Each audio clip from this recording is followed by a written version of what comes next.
It's all ancestral. Are you ready? You are, okay. Wow, I didn't realize you guys were all gonna be quiet when it. You have a lot of power. So, all right. I didn't mean to rush you guys. No, that's good. Okay. All right. So, I'd like to call this meeting of the Champlain Valley School District School Board to order. Before we begin, I'd like to take a moment of silence for Alex Hiltner of CVU, who passed away suddenly this Friday.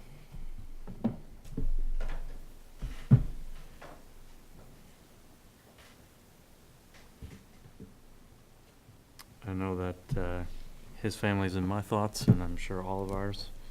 And I was really thankful for Adam's note that he sent out to everyone in the school offering services. It's really good to see the folks pull together. And also, before we start, just another moment of silence for the tragic events on Valentine's Day at Marjorie Stoneman Douglas High School in Parkland, Florida.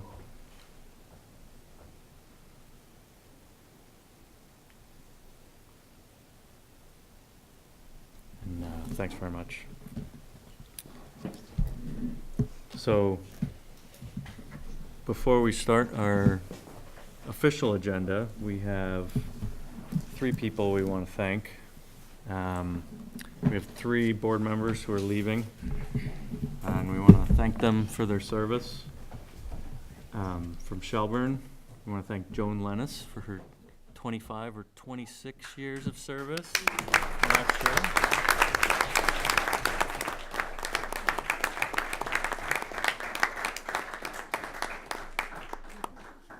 Thank you so much for all of your work on Shelburne, CBU, and the CVSD board.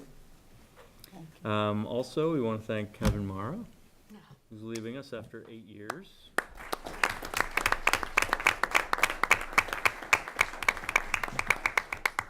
Kevin was 6 years on Williston and 2 years on Champlain Valley School District. And you were also on the SU board as well, right? Yeah, I don't know why that's not on here. And you were chair of the Wilson board for many years. So thanks very much for your service. Appreciate your inputs, and we'll miss you. Miss you too, Joan. I didn't say that. I was just thinking, I know, I didn't say that. It like comes to me as I go through. So I can't imagine what I'm going to say for the third person, which is Eric Beal from Charlotte. Thank you for your service, for helping us out. 5 years on the board. Thanks.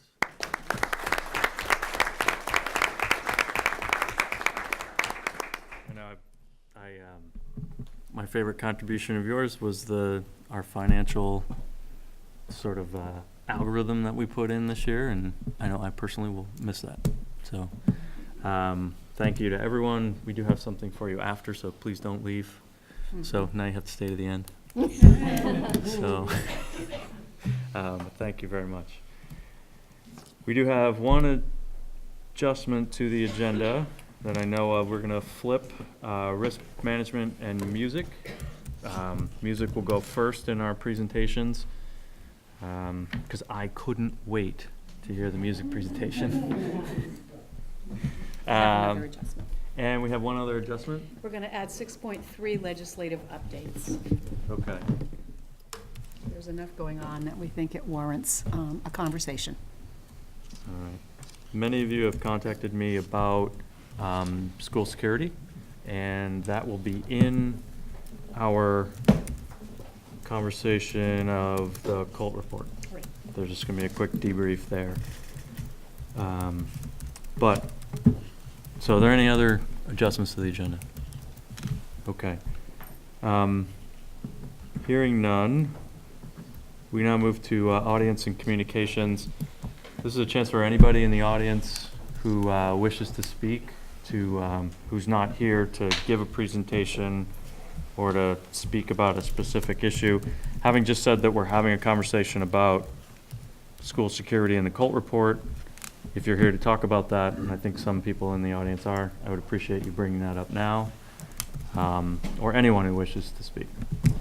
So just stand up, state your name and where you're from, and And I think these guys will usher you, if you want to talk into that microphone over there so that you'll get onto it. Okay.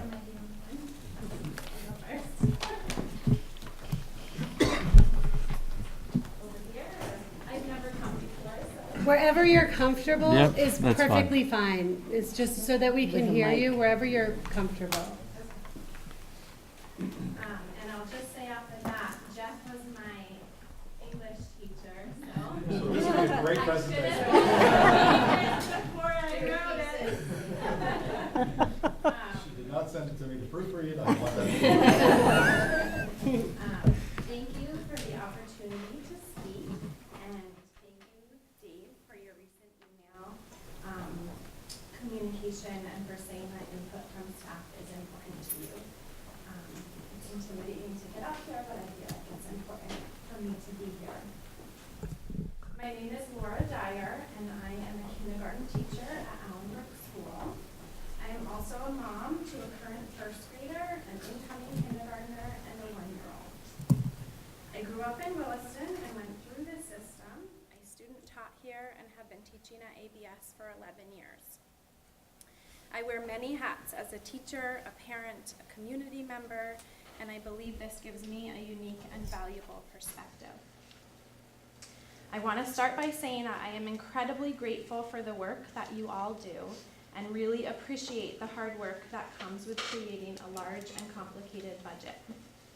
I would like to take a few minutes of your time to speak about the decision to reduce a classroom teaching position at Allenbrook School.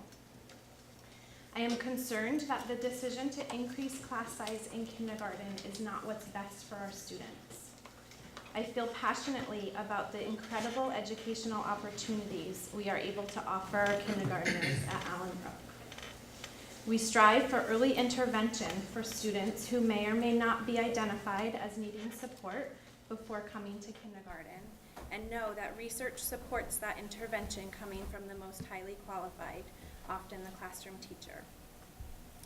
In addition, we try to balance the growing social emotional needs of today's children, particularly in the areas of trauma, anxiety, and self-regulation, while also teaching content and practice standards from the Common Core, next generation science standards, best practices in mathematics, updated technology standards, and more.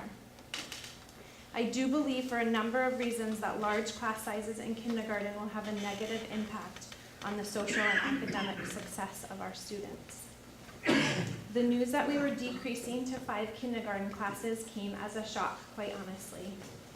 When looking at the birth to kindergarten relationship graph, the actual number of kindergarten students has consistently been higher than the projected NSDEC number since at least 2007 for Williston. Last year, we decreased to 5 classes and ended up with 20 students in our classes. We hired an additional teacher in kindergarten this year, bringing our current classes to 17. It is imperative that teachers develop strong and lasting relationships with children and families in kindergarten. Increasing class sizes makes this endeavor profoundly challenging. With next year's NSDEC projection for Williston at 92 kindergartners, that would be class sizes of 15 and 16, which in my experience is an ideal number. However, if you are to look at the actual number of students living in Williston and currently accessing preschool through our early learning partners, it is over 100 students. Having over 100 students in the incoming class would not be last-minute additions or come as a surprise, but rather be expected with the information that we have. This would bring class sizes in Williston to 17 and 18 if we were to stay at 6 teachers. If you consider the recent cut in the budget, 5 classes would bring that number to 21 and 22 students per class. While I appreciate the fact that the board has shared they held funds for a 6th teacher just in case, I'm really curious about the decision to cut the position to begin with.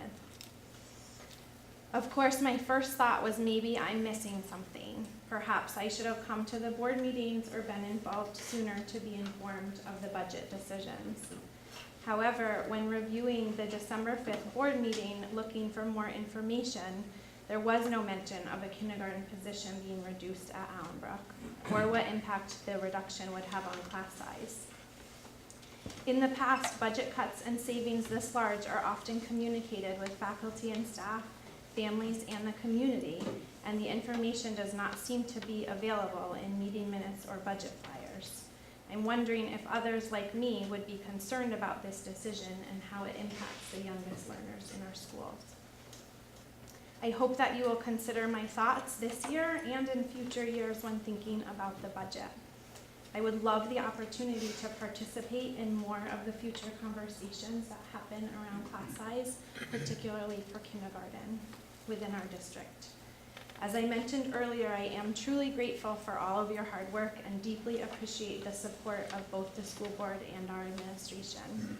I am proud to work for this district and want to thank you for your time and consideration. Thanks very much. Are there any other comments from the audience? Okay. Yes.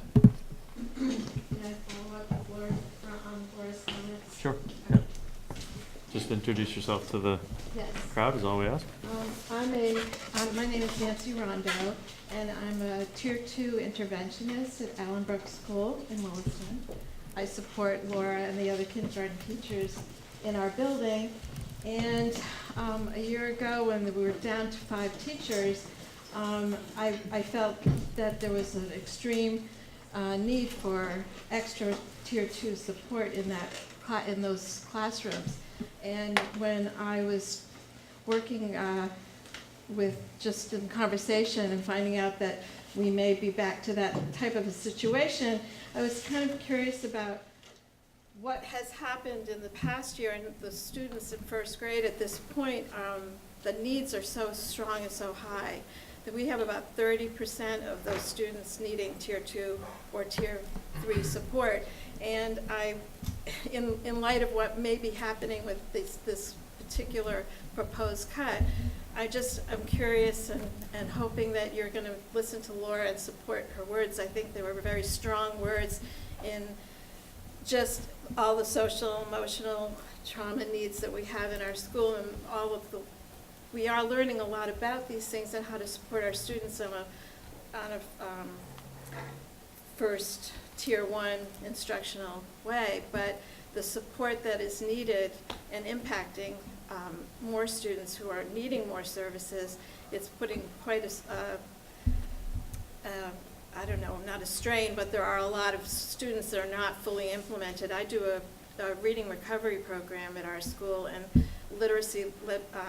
level literacy intervention with small groups. So we do one-on-one and small group instruction.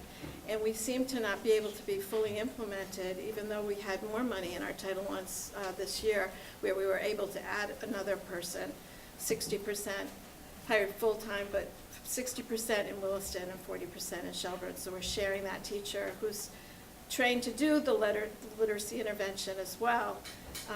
And I've had to train her because she didn't have that training coming in, but it's been sort of an added taxing on our system for kids who need that Tier 2 instruction.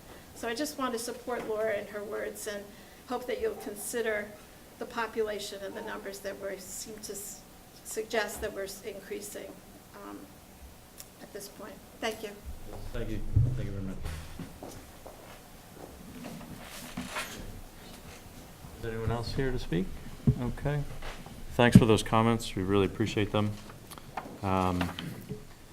Moving on to presentations.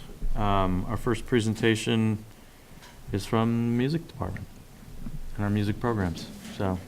Good evening. I'm Greg Bruno. I'm the lead principal at Williston.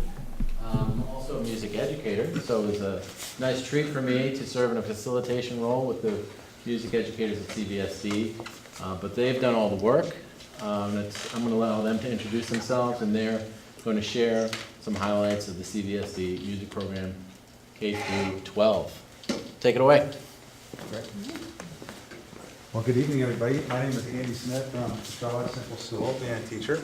And again, thank you for this opportunity to share a little bit about what we do in our music classes. And we'd like to start by just kicking off a little video for you to enjoy. I don't know if we should hit the lights. This is Yeah. projector on. Is there, are there, You did? oh, there, Okay. There we go. there it is.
We thought it was important to start with our video, because one of our core beliefs as music teachers, and we're going to, excuse me, get into that more deeply as it pertains to music, but one of our core beliefs is kids first. And I'm sure that's probably the same belief we all share in this room, and that's why we're all here doing this work. So we thought that was important. And Christina, if you want to kick it off with our shared beliefs slide, which it gets a little deeper. What we like to do is take it to our shared beliefs in our core art, national art standards, which is what settled us. They were drafted in 14, adopted in 2015, and we were, fortunately, as CBSD music teachers, were right on the front of that. And as some professional opportunities came up, the majority of us in the district took a course such that so we could stay on top of things, and it was awesome because so many of us from our district did it, that they actually moved the location of the course to one of our schools in the district. It was pretty incredible. So we do have a strong belief about that. We'll take you through a little bit about what they are and briefly how we connect to some of the. Yes, so the PMEA, obviously, is a Music Educator Association. Oh, I should introduce myself. Sorry, I'm Christina Kelsch, and I'm chorus and middle school music in Shelburne. And that's to ensure lifelong involvement in music. All Vermont students will receive a comprehensive and sequential music education of the highest quality. So our goals are really around creating an atmosphere and opportunities for students to become, their full potential as musicians. So there's a saying in the music ed world, tuneful, beatful, and artful. People being able to participate in music as they want to in their lives, but also in society. And we're also want to give them real world skills that match up with their interests and being able to empower them to take their work into the musical realm whenever they want to and that they have that ability.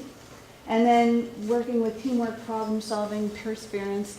The great thing about the new National Core Arts Standards and our early adoption of them is they overlap very well with our district's moved transferable skills.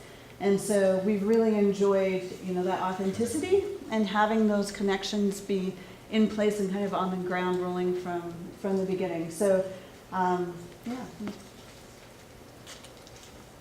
And this segue into this. So we kind of recreated our own LEAF document, and we put our common standards, our common learning targets into this, so that you can see some of the ways that we are overlapping with the LEAF, which I'm sure you've seen many times. So I don't know if you want me to read off each one, but I know the print is pretty small, so I will.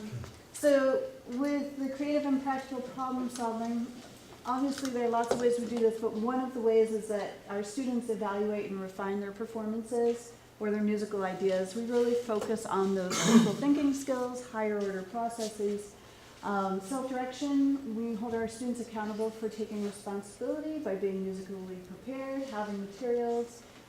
Perseverance is a big thing. We really push on the growth mindset, and that's one thing that music allows a really great opportunity for, because students come into our classes sometimes super excited and confident, sometimes scared and want to go hide in the corner. You know, and all of those students, we try and meet them where they are and encourage them to see their growth as a musician as something that they can push through. Informed and integrative thinking. Our students analyze structure, intent, context. This can be academic in the sense of looking at form in music, or it can be connecting to society's use of music and the role of music in society and those type of things. We try to support student voice as much as we can in selecting music, and that increases a lot as the students grow older.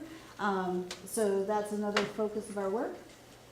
We have students creating and sharing their work quite a bit. They compose, they improvise, they choreograph. They perform, obviously. You saw lots of slides of us performing, and hopefully you've seen one of our performances somewhere along the line.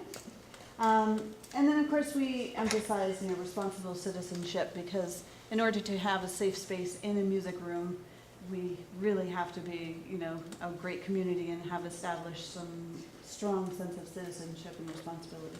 So. And how we have united, and shout out to Jeff Evans, we had some great professional development time.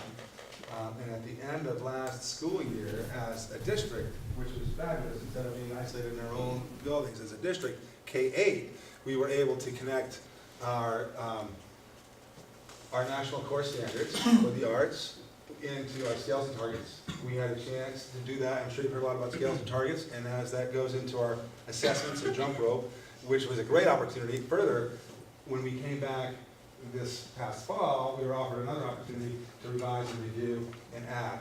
And I think that's really helped us all really come together and think about us as one. One of the broad standards of our national core standards is create. And again, you can see we have a little clip here of some people doing it. And here's how we might do it. Arranging tunes. This young lady is literally writing on a part for a performance she'll do, and she's doing it all on her own. Little guidance, transposing the whole bit. That's just one example.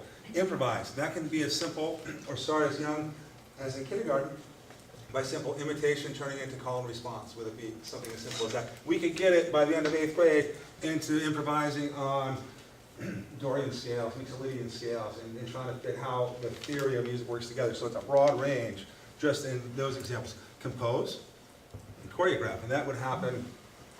And actually, we have a clip in this. These are 7th grade students who arranged the folk song Shady Grove, and the students who are dancing choreographed their dance, and they all work together to put together a performance. We'll just watch a small piece of it.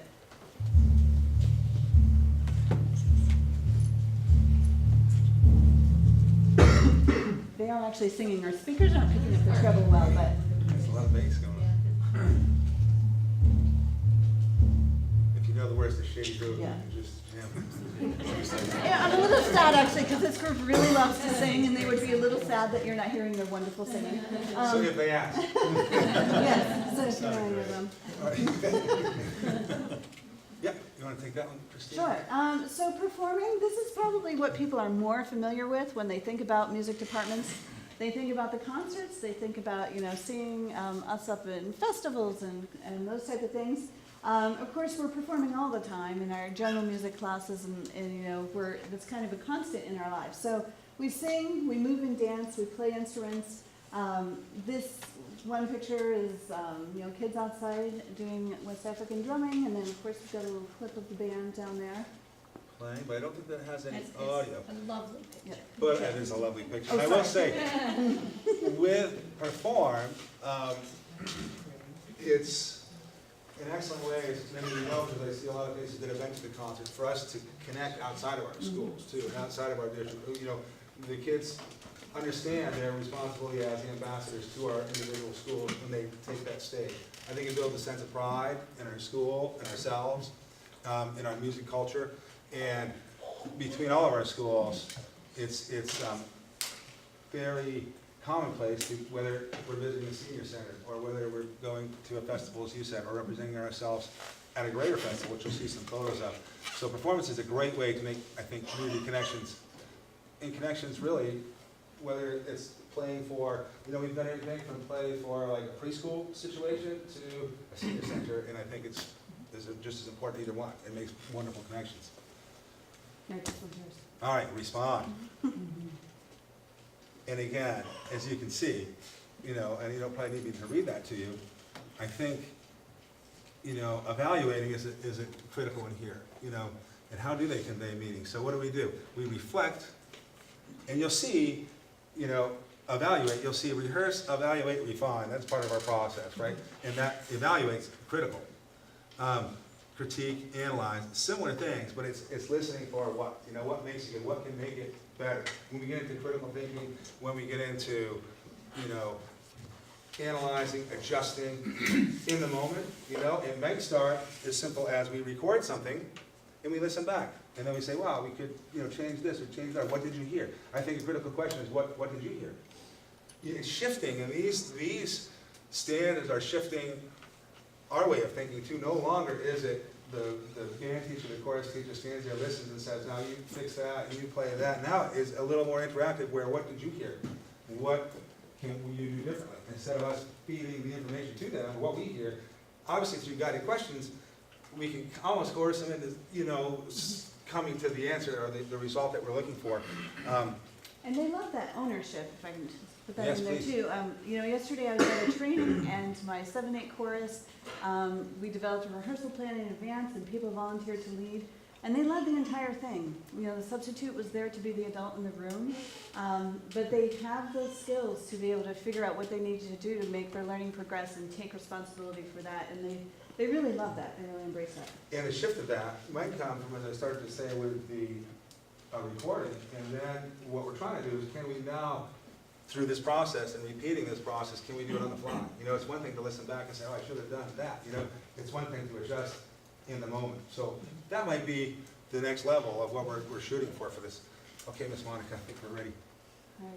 And of course, probably what's the most critical one in this kind of is the umbrella process that goes over all the others. Connecting, being able to connect with personal meeting, external context. We work hard to make cross-curricular connections when we can. And I know that's something that we're all interested in exploring more. Helping them synthesize, and of course, community outreach, which we discussed earlier. But I also think it's also, helping them connect to each other in a very unique way.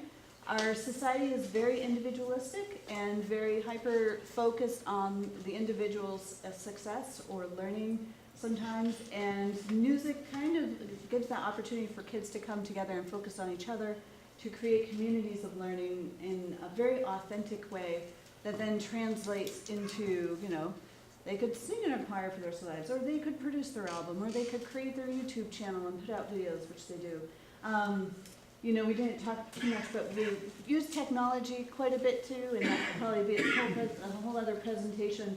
But students are really at this point interested in being collaborators, digitally and in person, and so having these tools to help them connect, but also just sometimes that smaller environment with a group of people that they can have that type of family type relationship with in school is also very helpful. And there's something very special, which Christina alluded to, about being a part of something, as I'm sure you all know, greater than yourselves. None of those kids in those pictures that you just saw on the last slide could have produced the sounds individually. No one band member can sound like a full band playing, every piece, And I think that's what we need a little bit more of, these days, so I think it really instills that.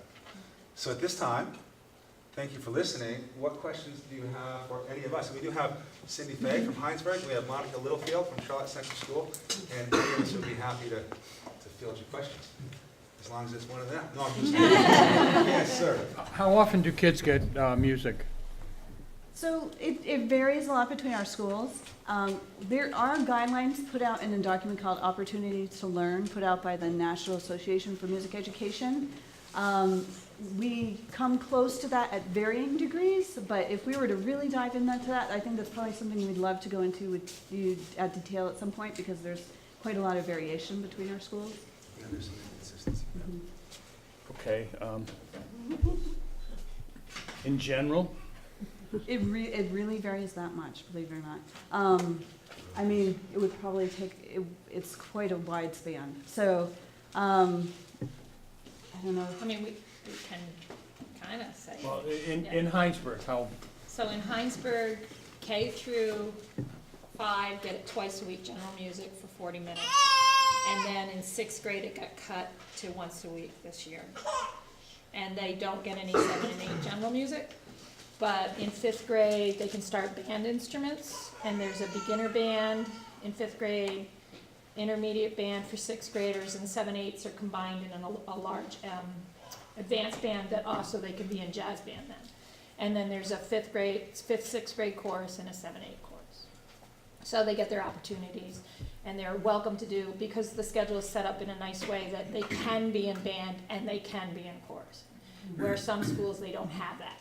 So that's a luxury that's really nice, because the kids cannot have to choose and they can go in both. So that's Heinsberg, but every school's different, so. How about It Williston? would be helpful, just for dual Yeah. questions. Could each of you do that 2-minute spiel on what you have for Charlotte and for Shelburne and for Wilson. Sure. Rob up? Sure. So hi, I'm Monica Littlefield. I teach general music and chorus at Charlotte, and K-4 students at Charlotte get music 2 times a week, and once they get to 5th grade in the choral program, they can choose to have chorus starting in 5th, and those students who choose to join, they sing once a week in 5th, once a week in 6th, and once a week in 7th. And then, again, she addressed 4th grade, that we split, so they get twice a week. And then, there's as in Heinsberg, a 5th grade band, maybe 2 times per week. The interval of time is a little different on each one. One is 30 minutes and one is 50 minutes. And 6th grade meets twice a week. This is our first year meeting twice a week, and it's amazing. What a huge difference. And our 7/8 also combined 2 times per week. Each student who takes an instrument has a 1 weekly small group lesson with like instruments. For instance, there might be a dozen trumpet players, but all trumpet players. And there might be 6 clarinets and things like that. They get 1 25-minute lesson per week. Additionally, outside of the school day, we have some groups as well. Our jazz band meets before school, twice a week for 7/8, once a week for 5/6, and Monica has 2 groups that meet before school as well. One is a select choir, and one is an awesome ukulele band. I'm gonna edit mine a little, because I forgot to say the band, 5th grade band is once a week, 6th grade band is twice a week, and advanced band is like a 1.5, and then their second time, they share a 20-minute jazz band rehearsal once a week, so the kids And do they set pretty it- amazing, considering there was only 20 minutes. They so. set it all in. But it's all within the school day. Jazz band is during lunch rec time, so. Yep, and in Charlotte, to go back to that, there is no general music 5/8. There's no general music, but with the performing ensembles, we have incredibly high participation rates, and we're very thankful for that. As in 100%, 100% of 5th graders play in the band. Let's call it 98% of 6th graders. There's a couple special circumstances. So we're very proud of that. So you do the band in Heinsberg and Charlotte? No, I do Heinsberg, yeah. I just go to her concerts. He supports Support each other. Got it, Yeah. sorry. So I can speak for Shelburne. We have general music twice a week through 7th grade, and then 8th grade it goes to once a week. We have a 4 or 5 chorus that meets twice a week, and we have our 6th through 8 chorus meets twice a week. We have band starting in 5th grade, and they meet, I'm not 100% Twice. Is it twice? Twice a I'm week. not sure. Sorry, I don't keep saying. Twice a week. And then they have, there's a concert band and a wind ensemble that is basically, the group is split up into 2 different ensembles to be able to, well, for one, to fit in band, but also to allow for different varying needs and things like that. And then Williston, do you want to speak to Williston? I know that they I can start. speak to that myself. Okay. Okay. All right. The only thing I don't know for sure is the formal music, but I think it's 2 times a week on the schedule, Mr. Marino? I think it's 2 times at 40 minutes up through 4th grade. And Yep. then Fifth, six, sixth, Once a time. week, once a week for 40 minutes. and then, And then they have a 3rd and 4th grade choir, which is great. And then it goes in, and they start at the central school. And a band. Band starts in 4th band grade. Fourth starts grade. halfway through 4th grade. Yep. The 7-8 band meets 5 days a week early. So you can see the point is it's pretty consistent. So we have, that means 5 days a week before school. Yeah. And the general music, if it's still what I remember, is 6-week rotation. So every child in 5 through 8 has an opportunity to take general music, but it's a 6-week shot, and then a new group comes in, a 6-week shot, and that happens 6 times throughout the course of the year. So it seems as all the schools have a very similar program, which is being delivered differently. Is that accurate? I think, well, the reason I had said that we would love to discuss this in more detail at a future time, I think there are some, some gaps, to be honest, with some contact time gaps. And I know this is probably not what we were supposed to talk about, but I think there's actually quite a bit of difference. And similar core values, similar goals, similar desires and what we would like to see happen. But there are certainly some, delivery differences. For instance, some of the things you heard there that makes us quite different. Some schools offer general music through 8th grade, some it's after 4th grade. That's, right in and of itself. The contact time is very different, as far as ensembles go, Right.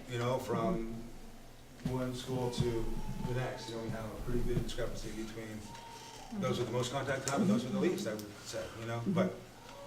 We do, I cut off Lynn before, so I have Lynn and then Aaron and then Russ. Well, because I think it would relate, and maybe this would be interesting data person to have, to the different levels of contact time, but what percentage of kids go on to play at the high school? And there are lots of complicating factors in that too. Yes, So that's a loaded. and some of those are extraneous to our program. So we could absolutely prepare information for that, like for those questions for you, and provide that to you if you want. But it's a very complex subject.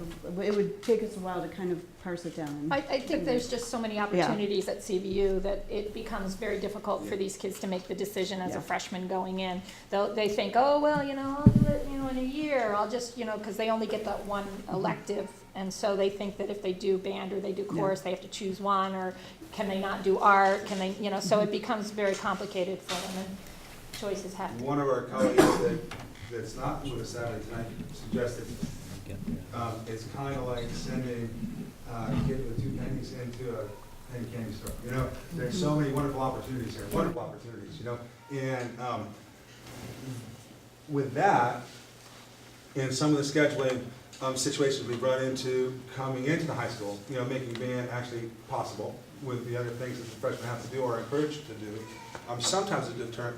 But I will add this, as a district, we worked hard to keep the numbers up here, and one way in which we do that, we're in the middle of it right now, is the students in 8th grade will sign up for their high school courses by Friday. Mr. Niscavage and the high school band, the top high school band, will visit, thank you Thomas, awesome job. We'll see you tomorrow. Will visit each school, and what's powerful about that, number one, these guys put on you've heard of them, fabulous performance to demonstrate to the kids, this is where you can be. The first thing Mr. Niscavage said that stuck with me is he said, Half of our band made all state. to the kids, yeah, and half of this band is all-state, meaning the best in the state. And he came in there, sat in front of, 60 kids in the band and said, these kids are not talented. He said, they work hard, and every single one of you can be just like this. And to prove where it goes, part of the presentation is, not only will they prepare pieces for us, then they will actually take one of our songs that they've never played before, and when they come, we hand a packet to Mr. Viscalage on the spot, and he hands it out to his band and said, okay, play it, and it's something we've been working on, and it's fascinating to see the kids. And then further, he invites our students to join the high school band. And we started that process a couple years ago, and we've seen an incredible growth in the freshman band. It's great. So we meet annually in the fall for dinner, we discuss how are we going to tackle some of these issues, how are we going to keep promoting this, how are we going to keep them coming. We've tried a couple different things. We used to all come here. We thought it'd be great if we all came here and everybody could intermingle and say, hey, we're all going to be in the same band. But what we found is we would have the Wilson kids up there and the Charlotte kids over there, and it didn't really work. And we ended with a lot of confusion. So we said, let's change it and let's have them come to our own home fields. And what a tremendous difference. That's from the But band yes, program. and so can I also say that probably the biggest disparities are in the general music world, and the performance ensembles are what people think of. But I think, if we were to start making an advocacy case, we'd want to look at the general music disparities because, overall, even if our percentage rates are high in our performance ensembles, we still want to make sure that every child is having the opportunity to develop their musicianship. And really, general music is that primary vehicle for that. And so when we have some students who are not able to access that, it's a lack of opportunity for them. And so I think if you really wanted to dive into the differences there, we might find it more in the general music realm where it's been phased out earlier in some of the schools. And as I am super passionate about general music, I was a performer for a long time. That was my first career. And then I became a teacher, and I am totally convinced that general music is extremely important for students all the way through 8th grade. And I could go on about that for never and ever. But I'll just put it out there, please don't forget about that. Because it's not, it's not the super visible thing. But my 8th graders in general music are learning about, how the blues has shaped music and how it connects to their music that they listen to, understanding how music is used in revolutions and societies, understanding how they can use alternate technological venues to express themselves musically, even if they don't have that skill on an instrument. So I just want to do that general music plug. Yes. And say, please don't forget about general music. I love performing too, but it's just, in middle school, they're finally ready to make so many of those incredible connections that are so meaningful. And, it's just a great thing.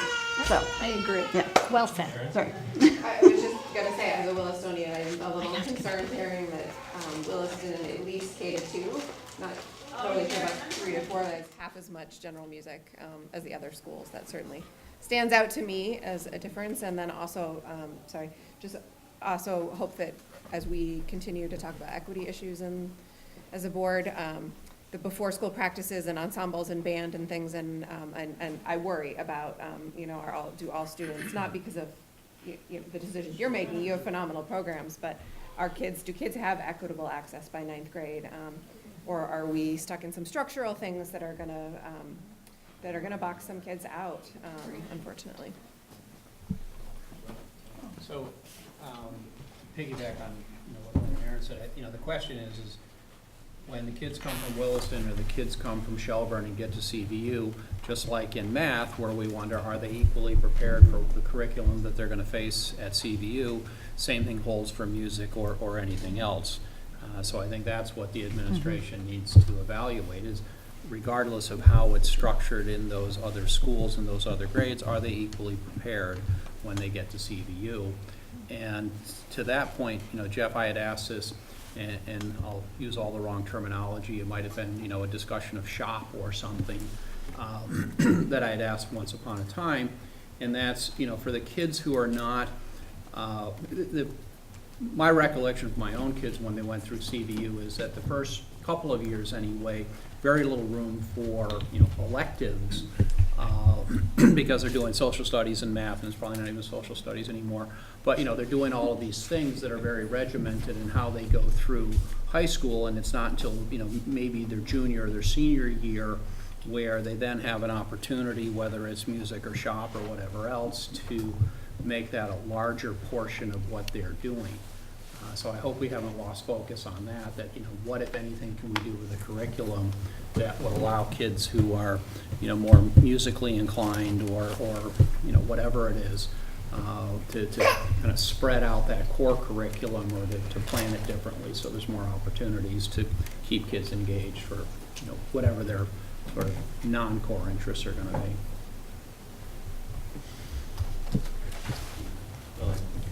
So you might or might not remember this, but in the whole budget processing piece, some of the data that I shared with you around the essential arts were that, and I've only done it at one level, and it's at the, how many FTEs do we have in each of the schools to support how many kids? And if you look at art, music, world language, big variation, right? So I'm looking at music right now, and all of you are in my spreadsheet, right? So it ranges from one music educator to 186 kids, all the way up to one music educator to 324 kids. PE is the only area where it is equal across the board, right, without having to do anything. But if I scroll down and I look at all of the essential arts together, all of a sudden the variation is 1 to 58 to 1 to 70. And so those are decisions that are made locally also, because and I say this in no way to diminish how important art, music, PE, world language is, right? I really absolutely believe it's so important. But we know that in the structure of a school, those are the programs that are scheduled to provide team time for the kindergarten teachers, for the whatever. And so locally, people make decisions about, do we need more of this or that in order to make the whole system work? So this part, next year, the work that I'll do will be, now let's look at what's the world look like through the eyes of a student, and what are the variations, and the bottom line, is it equitable? And then what that does is it puts it on administrators. Well, here it is, this is what it looks like. You work with your collection of art, music, PE, and world language teachers, and determine, do you have it right? Because this is how it looks like in neighboring schools. So this is a big project. I mean, it's a lot of work, and everybody's doing wonderful stuff. I mean, I hear you, and I go like, everybody wants all of it. Right. Right? Everybody wants one.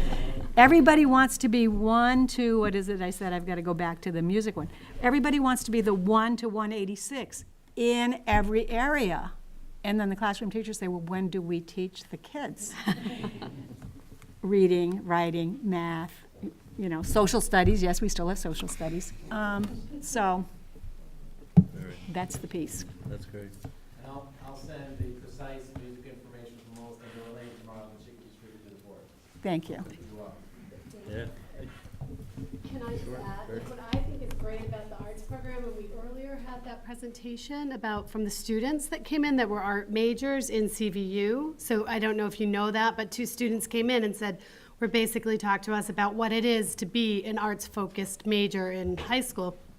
And given our rapidly changing job environment out there, I mean, with technology, and I know you just touched on it, but between visual, writing, music, I mean, there is a resurgence in the working world where arts are crossing over. So if ever there was sort of a renaissance time for you all, so think about that too when you think about your programs or how to present. It's like, because I hear you, Elaine, like what you're saying about the teachers want time for reading and writing and math, and I'd argue, you can learn a lot of math and music. Yeah, there's no argument. Yeah. No, I'm not arguing. I'm not saying you're arguing. I'm just saying that like that is like something though that the community at large doesn't think about sometimes, so I'm just putting that out there. Yeah, this is great. I mean, there's nobody, I think, on this board who's more an advocate for the music program than I am. I really appreciate everything that you guys presented. I think, just like what you said, music is not just music. I think for me, I can stand here in front of all these people and confidently speak because John Philip Sousa prepared me to play a piccolo solo in front of hundreds of people, you know, and doing that prepares you for public speaking, but it's not what we say when we teach people to play in an orchestra. So I think there's so much that music brings to our education, and I really appreciate this opportunity to speak to you guys. Thanks so much, and thanks for taking our questions. One more thing, we all have blogs, so if you really want to see what we're doing, you can check out our blogs. We share student work, and you can, like, you know, subscribe. All that. And are your blogs hooked up to the CBSD Facebook page? Because I know Barbara and are, so you should like do that too. Okay. Like get with, you know, because that's great. Yeah, awesome. Thank you. Thank you. everybody. Thanks. Thank you.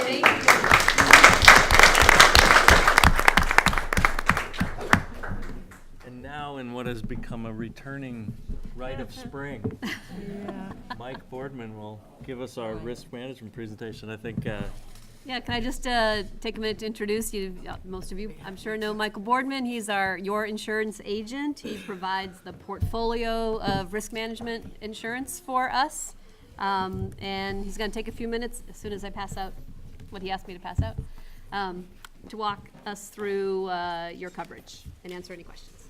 So, let's see what he says. Yeah, so Gene's passing out a summary of the different, big picture summary of all the different coverages that we've had. I know a lot of you have been through this.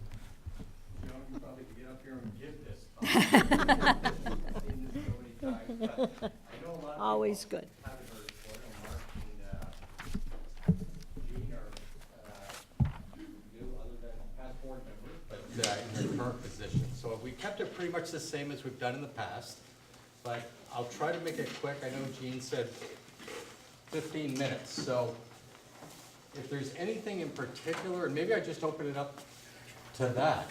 You know, there's a lot going on in the news these days with schools and safety.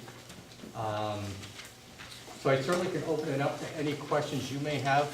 When we talk about risk management, we're talking about not just insurance that we have to protect the school, but also doing loss control, loss prevention, safety prevention services, so that we're regularly in various schools providing a second set of eyes to really look at things that, you know, in our everyday walkthrough, sometimes we just don't notice. It's just human nature. You know, you don't realize sometimes, and we come back with pictures of things that really should be corrected at each of the schools every time we do that. So that's just something that's done on a regular basis, as well as the insurance in case something does happen. And we regularly have, whether it's workers' comp, auto, liability, property claims, we have them every year. And that's what this insurance is for. So I don't know if there's anything anybody has in particular that they'd like to talk about, or we can just go through this summary that I have, and maybe something will come up as we're going through it. Maybe that's the easiest way. If we go through each individual major topic. Sure. I think that's what we've done in the past, and it always sparks conversation and questions. I think that'd be great. Okay. Yep. Glad to do that. So the first page we have here is just property summary of coverage. So, and I can just sort of highlight maybe some changes. This year we bumped up the limit out at the Shelburne Elementary School just because of the renovations there. So if you're comparing it to this year, I think last year we were like 139 million. That's your total property values. All the buildings, all the tables, chairs, computers, everything inside the buildings as well. It's 141 million is what we're insuring it for. And that's a blanket coverage, so if CVU goes down in a fire, we have up to 141 million for any property loss, any one property loss. We also have flood coverage, we have earthquake coverage, $10 million.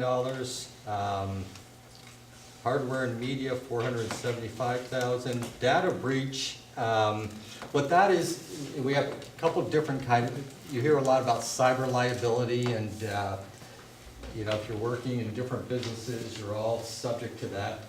But a data breach, someone hacks into the computer, and what this coverage is first-party coverage. So this is protecting the school district for costs you incur for being breached. So a lot, and this is really where the expense is. It's by federal law and state law, you have to notify anyone who potentially could have been breached. So all that confidential data that you have that you store here, whether it's students, whether it's alumni, whether it's faculty, employees, parent information, anybody that potentially could have been breached when we get hacked into needs to be notified. And we have to hire somebody, there's professionals that's all they do, is data breach, notification work. It's usually an attorney, because you have to make sure you comply with these very strict federal laws, and it's very expensive. So we bumped this coverage up. You can see it says 100,000, that was 50,000, so we did bump that up, primarily because I did have a claim for another school institution that it was about a $90,000 data breach claim, first party, all the notification costs, which is one of the largest I've ever seen, but it wasn't major. But it's amazing. It was sometimes you lose a laptop or it's missing and you're not sure what was stored on that laptop. And the more you start digging, you're realizing that data that was on that laptop, and it was amazing. The more forensic work you do to check into it, you realize we have to notify a lot of people, and it got very expensive. So it's the forensic data too, the analyzing what could have been breached when something was, you realize your computer, your servers have been hacked. That takes some time and money. I have a question around Sure. that. Given industry averages just kind of across markets, in terms of the amount of data that we have that is private, is this a number that's low, high, middle, in terms of the coverage that we have? So some institutions, for instance, banks, have a lot more personal information. Right. So I'm guessing they'd have a much higher number, but so in that context, is ours okay? Could be higher? Are you talking about the limit that we have compared to? Yeah, the data breach coverage, that limit. Yeah, I would say that's a pretty good limit, because you then have you have the third-party coverage if you get sued by an outside. Yeah. Yeah, so so this is merely the forensic research and then the notification cost, which in most data breaches, that's more expensive than the liability, but you could get sued. In your case, people aren't using your website to run their business. That's where those type of firms really need that third-party coverage, because they get breached, they can't use your website, they can't run their business. But I would say 100,000, there's been very few claims, you hear about the big ones, the Targets and those, those are huge. But for a school district, I think 100,000 should be sufficient. I just have a quick question too. Does your industry look at ways to improve safety, security, or you're looking really at the risk management and what you need to appropriately ensure?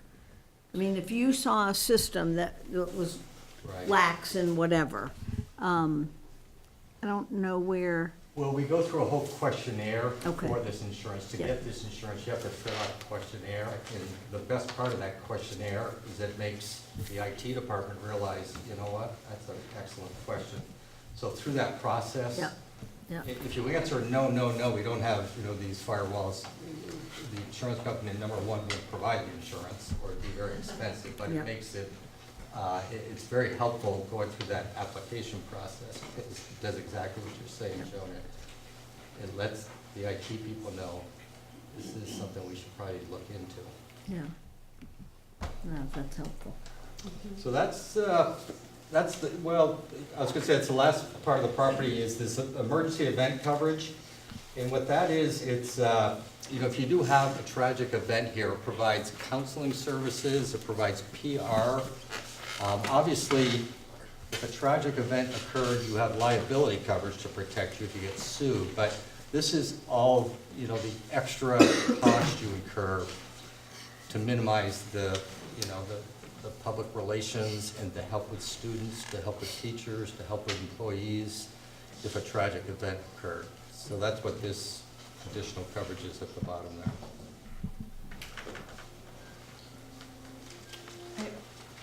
probably a really silly question, but I assume there's a reason why earthquake coverage is substantially, is it just the physical buildings versus the emergency event? It just seems like likelihood of one versus the other is,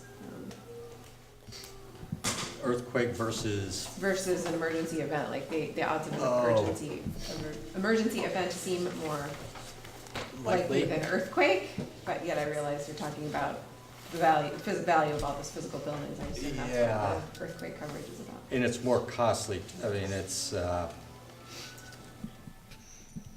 yeah, I think that's exactly right. If we had one earthquake and it hit this building, we're gonna use most of this limit. So I would say it's, you know, earthquake coverage is not inexpensive, so that's one of the reasons it's only at 10, but you're saying more, why is the 50,000 as low it is? And we can look at increasing that too. I think there's more and more recognition of what an emergency event is and what is needed after an event like that. It's, it can become pretty significant. Hopefully we never have something like that, but we'll do that. We certainly can look at increasing that, because it's not that expensive. Okay, the next page we go into, we'll try to move it along here. The crime coverage, we've talked about this in the past, blanket employee dishonesty, so you read again about that a lot in the paper, where an employee steals money. Usually it's happening over a period of time, and then it's discovered.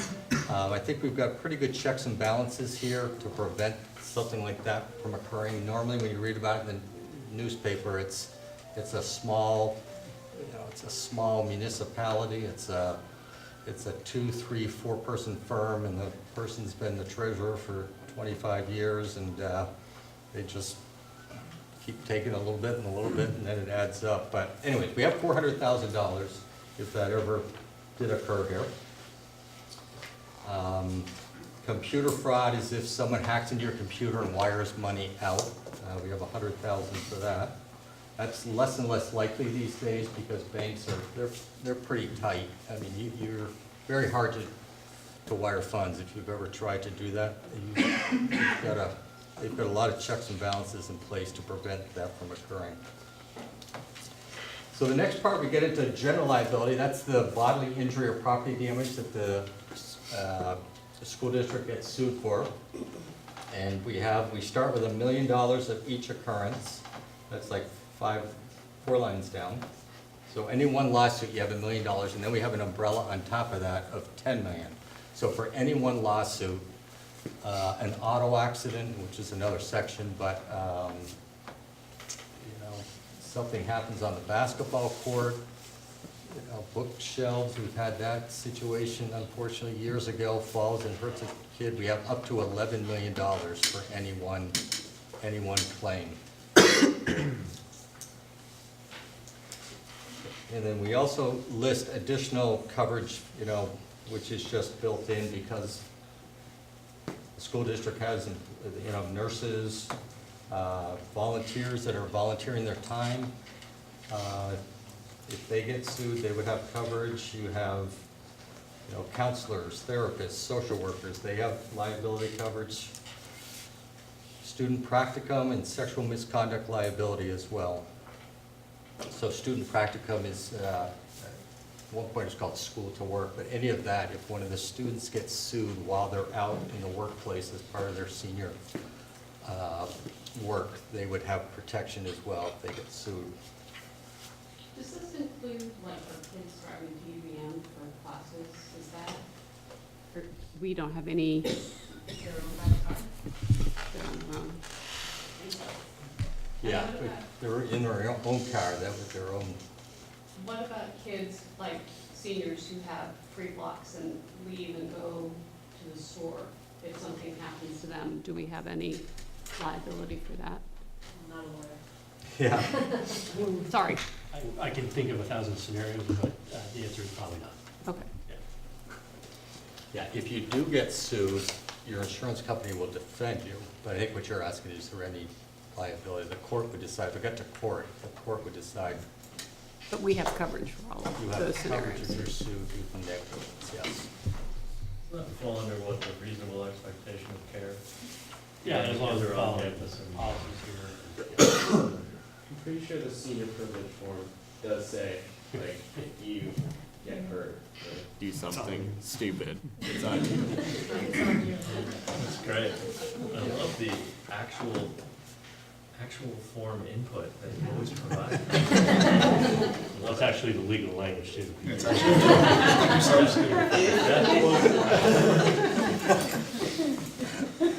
Expressions, remember That's this. stupid. Tom's helped write that. Okay, the last part there is cyber liability, and that's, again, what we were talking about earlier. That's third-party sues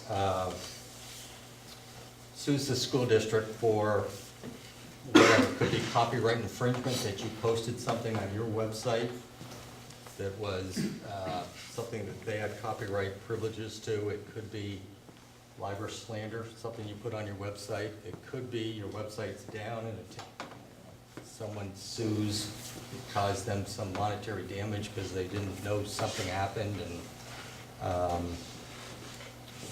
I so- have Sure. another question about this. So for privacy breach and security breach, how does that work for third-party vendors?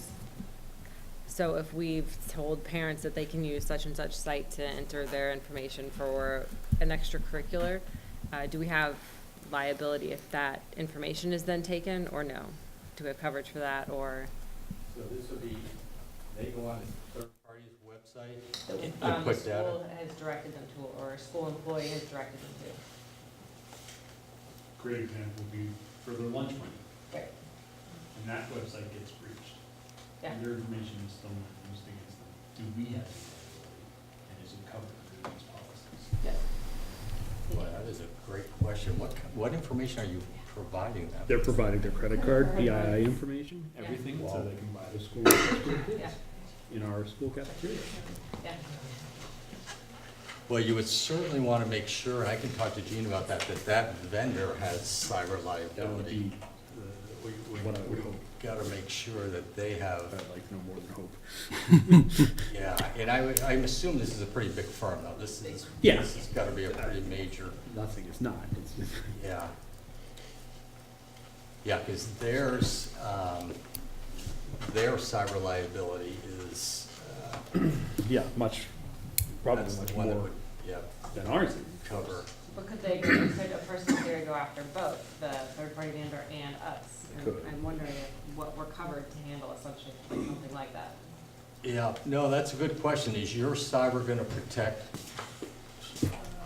Champlain Valley School District if you get sued because you directed them there? So based on your reaction here, love it, if you could follow up with Gene on this, and Gene knows the specific case that we're talking about, so I appreciate Amanda bringing that up, because No. that's one of our bigger issues this year. Okay. Yeah. No, that's a good thing to look into. Look into that. Okay, that's cyber liability, then we move on to, we're getting there. Educators' legal liability, so this protects the board, certainly close and important to all of you here. So the board gets sued for decisions that you make that causes monetary damage, it may cause, I'm sure you all know the different examples that we can come up with, but this is where you're protected, and the umbrella goes over this as well. So you have $1 million here, plus the $10 million on top of that for $11 million in total. And then the employment practices, this is wrongful termination, sexual harassment, it's discriminating against an applicant for a job here. Discrimination, it could happen whether it's students, it could happen with parents, it could happen with applicants for employment. That's all covered here.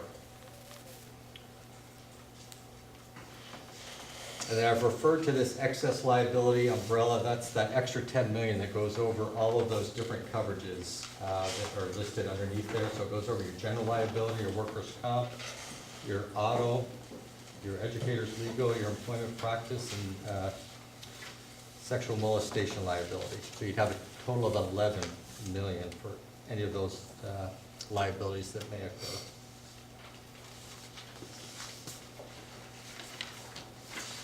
All right, the next page, we go into the auto.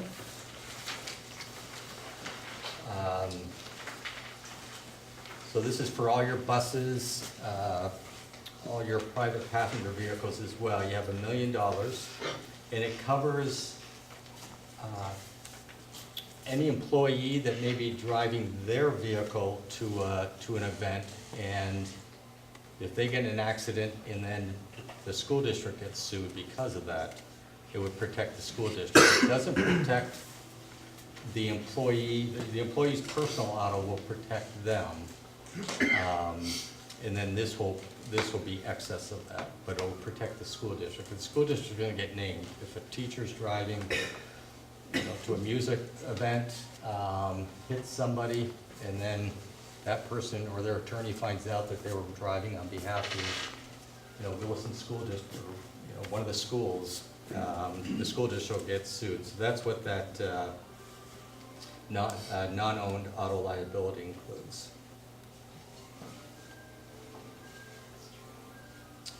So then the last part is workers' comp. Workers' comp is just statutory, the coverages. And we just sort of list below here our experience, what our experience mod, which is, an experience mod is sort of a grade on how good your loss experience is. And if your 1.0 is average, so you can see we've been below average, we ticked up a little bit. This year with a 0.95, and that's because the 3 years prior were, we had some loss issues, but we're having a pretty good year this year so far, so we're hoping that'll continue. The good news is our premiums did come down this year. I know it's probably, obviously budgeting issues is always a concern. And we went out to bid with 4 different carriers, and we moved our insurance from Liberty Mutual, who was on the insurance for years. We moved it this year to Hanover Insurance on everything but the workers' comp. And the workers' comp we have with what's called Champlain Mutual. But we were able to save, premiums were down about $30,000, so that was a pretty good savings this year. And a lot of it is because the experience has been very good. And, it's very important that we do, continued safety. And I think the fact that we've centralized some of the services, certainly having one person in charge of overseeing all of the property, that's viewed very positively. That's very helpful that we have a little more consistency through all the different schools in the safety and the property management is viewed positively. So I'm very pleased with the reduction this year in the premiums. So hopefully that helps, certainly with the budgeting. Last year it did. So I don't know if there's any questions other than certainly we'll look into that school, that cyber liability for that software that they utilize. Yes. Mike, I'm sure part of the discussion you have with Jean would be your recommendations for any additional improvements that we could make that would help bring costs down perhaps even more, if there are any opportunities. But I'm sure that's part of your regular discussion, Yeah, right? we always look at higher deductibles. I think that may have been brought up in one of our prior board meetings, was should we raise this deductible?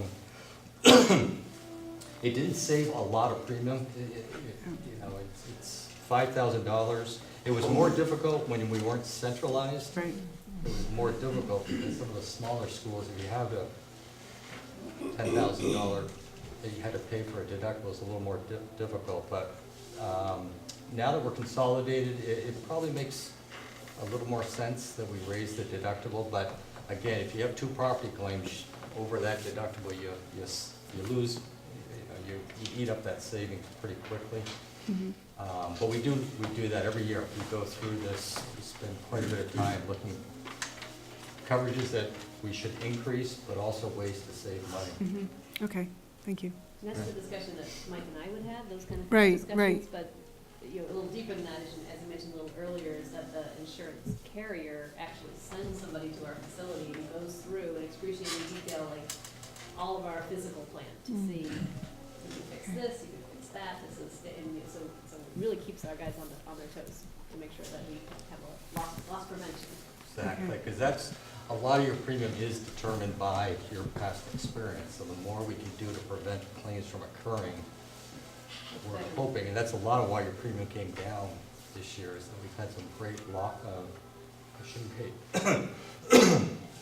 shouldn't say great losses, great loss experience, let's put it that way. Yes, it's been very good the last 3 to 4 years. So we're trying to keep that streak going. Okay. Well, that's useful for us to know as we talk about benefits of consolidation. I mean, that's just one more piece, is the greater consistency, for example, in practices. Yes. So. No, absolutely. That was always something I know Bob Mason struggled with, was the lack of consistency through the schools. And it was hard when we go out and do inspections, because you'd ask one question at one school, and it was a totally different answer than it was at another one when you're talking about just how different safety programs. So it's working better now. So that's a definite benefit to the consolidation, no doubt. Okay. Great. Great. Thank you. Thanks. Thank you so much for coming, Vice appreciate it. Versa. Oh, Russ, sorry. Thank you for the paid commercial for Act 46. Genuinely appreciate it. My question, can we quantify or estimate, because we're always looking to tell our constituents, you know, the benefits of what the consolidation has done, and certainly financial is one of those. So if there were a way to come up with a number that says, you know, we expect our insurance cost to drop X%, or we save $25,000, or, you know, something number like that, that would be helpful, I think, to have that. Yeah, give Bob a call, he's not doing anything. Yeah. He's in a chair. Yeah. Some of it's indirect cost, but it's, there's no doubt, you definitely have saved some money. I mean, you know, it's hard to give an exact dollar amount, but yeah, I'd say. A ballpark of yes. Yeah, I would say $5,000 to $10,000, I would say, on the insurance cost, because of the consolidation. Thank you. Great. All right. Thank you. Thanks so much for coming and giving us. Appreciate it. Thanks, Mike. All right. I did forget one thing before, at the start of the meeting. Joan, you wanted to add something about the yearbook? Yes. I had mentioned that CVU, historically, we've put an ad in, we, the CVU board.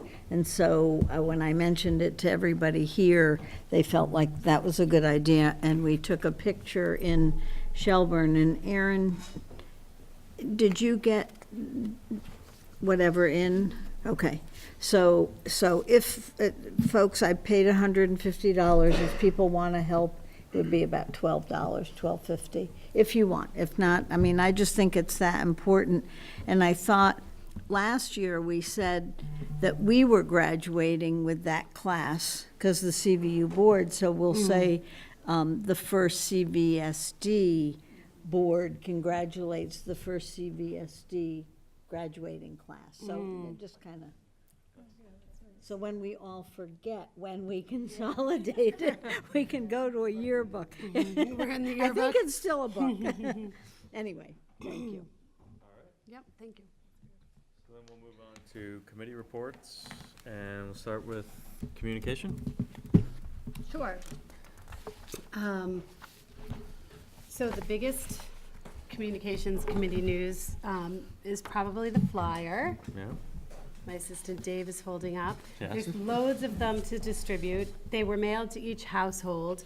We opted for a beefed up version of the flyer this year, including fancy flashy color, because we did not send our annual report door to door like we usually do. Folks can have the annual report. If they call the school board, we can mail it to them, and it's online.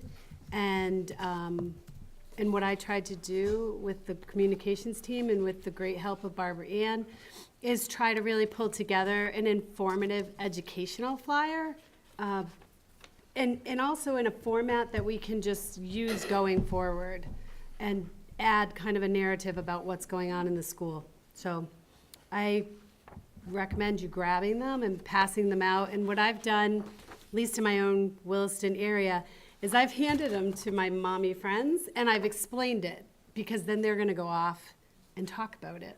So it's just the best word of mouth about the budget. Also, what's been going on are some of us have been going out to the community to different meetings to discuss the budget and the upcoming budget vote. I myself met with the St. George Select Board this past week.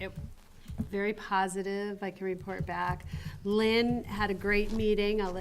You want to say a couple words? Oh, well, it's actually been fascinating. Yeah. I've done a presentation with Elaine and Jean. I've had conversations with Dave at the Rotary, and I've gone with Colleen to the senior center, to one person. But you know what? The best part was it wasn't a presentation. They were conversations. Yes. And actually, Dave, the one that Dave gave at Rotary, they don't do slides. So it literally was a conversation. And I thought they were all really well received. But they had asked me to do 5 takeaways. Yes. From the budget presentation to the one person at the senior center. I mean, it really forced me to focus on what was I thought was most important that I wanted people in Charlotte to know about our budget. So that'll be in the Charlotte News tomorrow. Yeah, no, it's great. And so Lynn wrote a letter, and then we kind of tweaked, but we came up with a short, what do you need to know? If you missed all the budget meetings and you don't want to look at the brochure, what do you need to know? And it's just this brief 5 takeaways. I thought it was really great. And I would say that the St. George meeting was exactly that too. I read the presentation to put it in my head. I never opened the computer. It was all based on this flyer and just a general conversation. And what was interesting to me is the 5 takeaways I had coming out of that meeting were pretty much on point with what you had coming out of yours. Well, that's good. Could you share that with all? The article? Yeah. Sure. Yeah, that'd be great. As long as we're on this topic, I met with Select Board, Ray, you met with Heinsberg Pie. For those of us who've met with other groups, are there any questions and Amanda, I think you met with a group too? Yeah, Select Board and then FAP. I'm just curious, are there recurring questions? And I've asked Barbara Ann too, but I mean, this is a great forum, but if, what is the recurring questions? Are there concerns? Like, what's the community feedback? And some of that should be going back to her, but I haven't heard, so has there? Well, we have a presentation 2 nights from now for our annual meeting. And then again for town meeting. Right. And Actually have some Rotary on Thursday morning too. You do. Yeah, we got delayed, but we're gonna get in there. So it's this coming It's Thursday? this Thursday, yeah.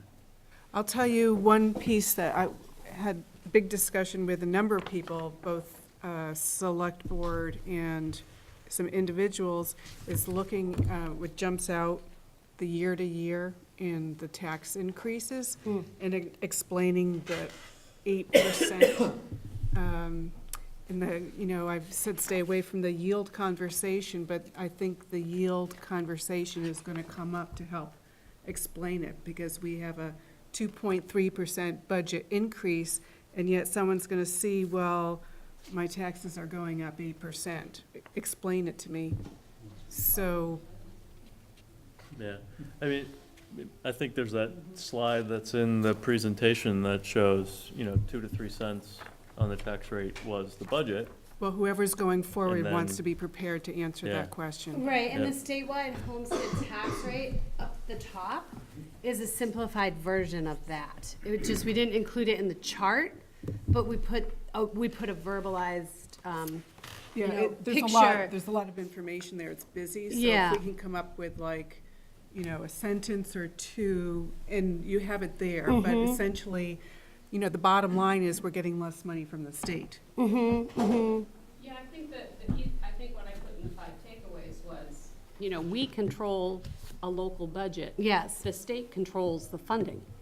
they're two totally different things. So, the funding formula, we don't control, and the state has plugged numbers into that takes our 2.3 and turns it into who knows what for next year. It depends which funding formula Well, they and use. it'll change by June anyway, whatever is being. And the only thing I want to caution you all too is I know we have a lot of local presses and you're contacted, and we actually, as a board, we might think about this going forward. I know Kevin and I talked a lot about this, having, a common communications, basically talking points in a program for what is CVSD and what do we do, because not that each of you shouldn't be talking to your presses, but the messaging should be exactly the same, and you should and in my opinion, I'm of old school public service, you always have a key point person you check in before making that statement or releasing a statement, and you never want to be quoted in a paper as a missed opportunity and come across as sort of hostile or flip to either the legislature or, the state funds it, we don't. It's really, think of it instead of the natural reaction of going on the defensive as a learning opportunity, because the public doesn't know. And you are the only face to say that's going to get that. So before don't blame us, blame the legislator, take a breath, check in. And that's something I think with a new communications director, we'll be able to really hone some professional messaging, because we are a professional board. It's a $76 million entity. We should present ourselves as such, in my opinion. So. That's I know good. we kind of jumped ahead to Buzz's budget presentation. I think is what we're going to talk about anyways, but just because the presentation does very directly talk to a 10-cent increase, it'd be good to have in your back pocket that right now the Joint Fiscal Office is saying that number's come down at least about 4 cents. 4 cents. And this is the bigger article. So we didn't want to, we can't update the presentation because we don't have new numbers to do a calculation off of, but it's not a secret that number's not going to be 10 cents. It's just, we probably knew that at the beginning, it was not going to be 10 cents, it'll be something else, but. Okay, that's good.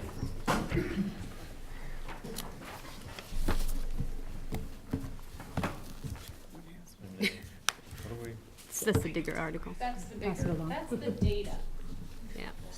on the decrease. There we go. Are you doing the presentation?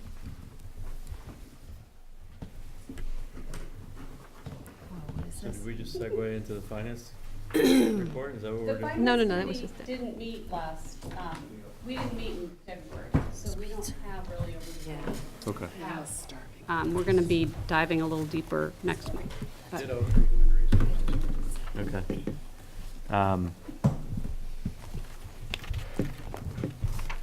This is for reading at another time? Is that what we're saying? Yeah, this is just, if anyone, it could go under the legislative updates too. It's just, although this is basically just saying that as of 2 weeks ago, or as of Friday, the overall school budgets across the state have come in a little less than 1%, which is allowed, that directly relates to the yield conversation, right? Because we don't need to raise as much money to fund the ed fund. So it doesn't say that the legislature has changed the yield, but that the potential is there for them to do it because they don't need to raise as much money.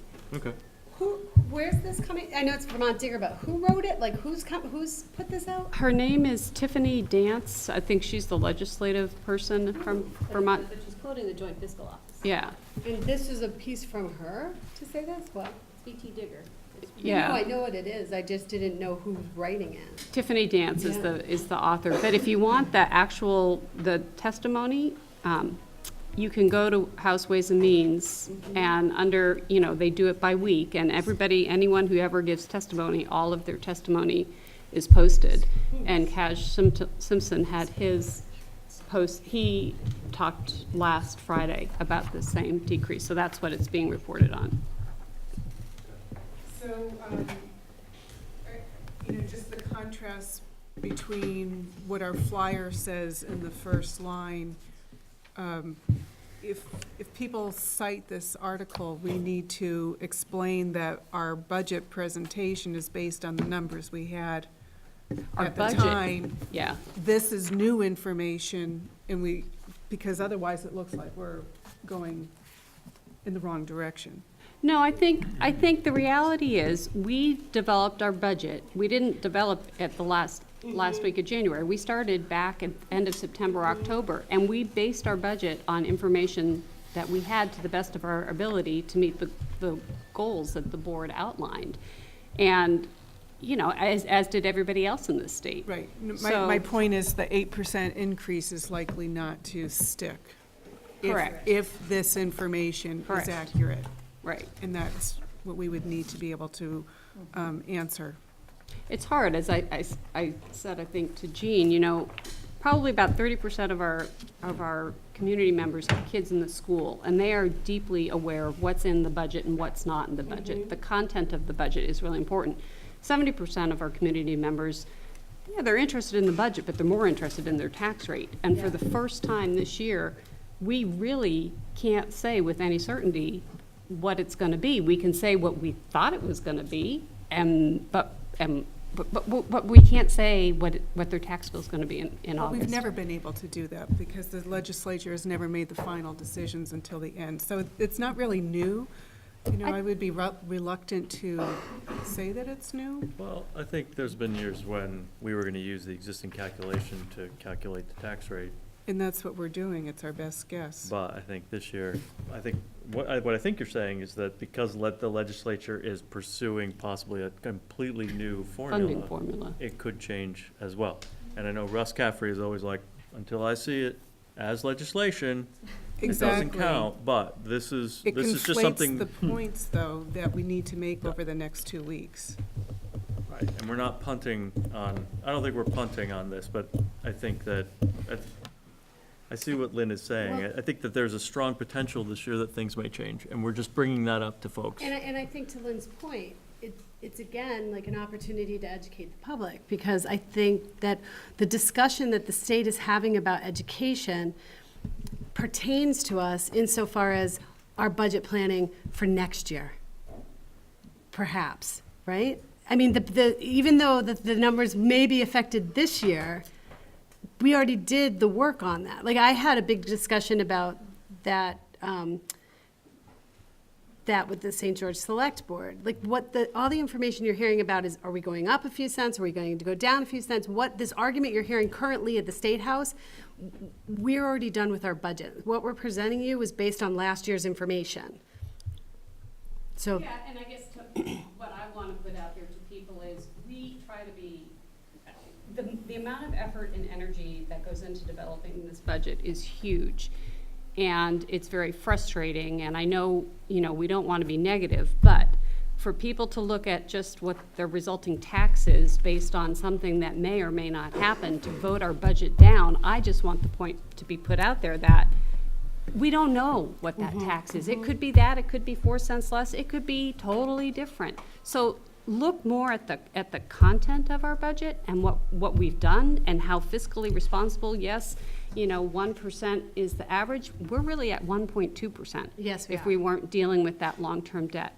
That's what is important. I mean, the long-term debt is part of it, but it's great that we're having the same conversation about focus on the budget. Yeah. But let people know, but part of doing that is by saying that tax piece is so unknown this year, at least more so in my mind. Yeah, we can be proud of the fact that we brought a budget in less than the governor's expectation or ask, and we met our goals, our board goals of the 2.3% year to year. Right. And that's. And we still don't even know if that's good enough, you Right. know? They still could come back and throw something Right. else. Yeah, okay. Yeah, this So is we're- interesting, though. So I think we've covered everything for committee reports, and we'll move on to the COLT report. The budget presentation. Okay, so, let me just start by, it's been a tough week for all schools across the United States. It's been a particularly tough week in two of our schools. schools because they were dealing with like the mixed emotions of a shooting in Florida and a death of somebody that many people were very connected with. And I'm glad that you started with a moment of silence, because I think it's really important to realize that. We can't hear you at all, so I missed the whole first part of what you said. I'm sorry. I just can't hear you. Come sit closer.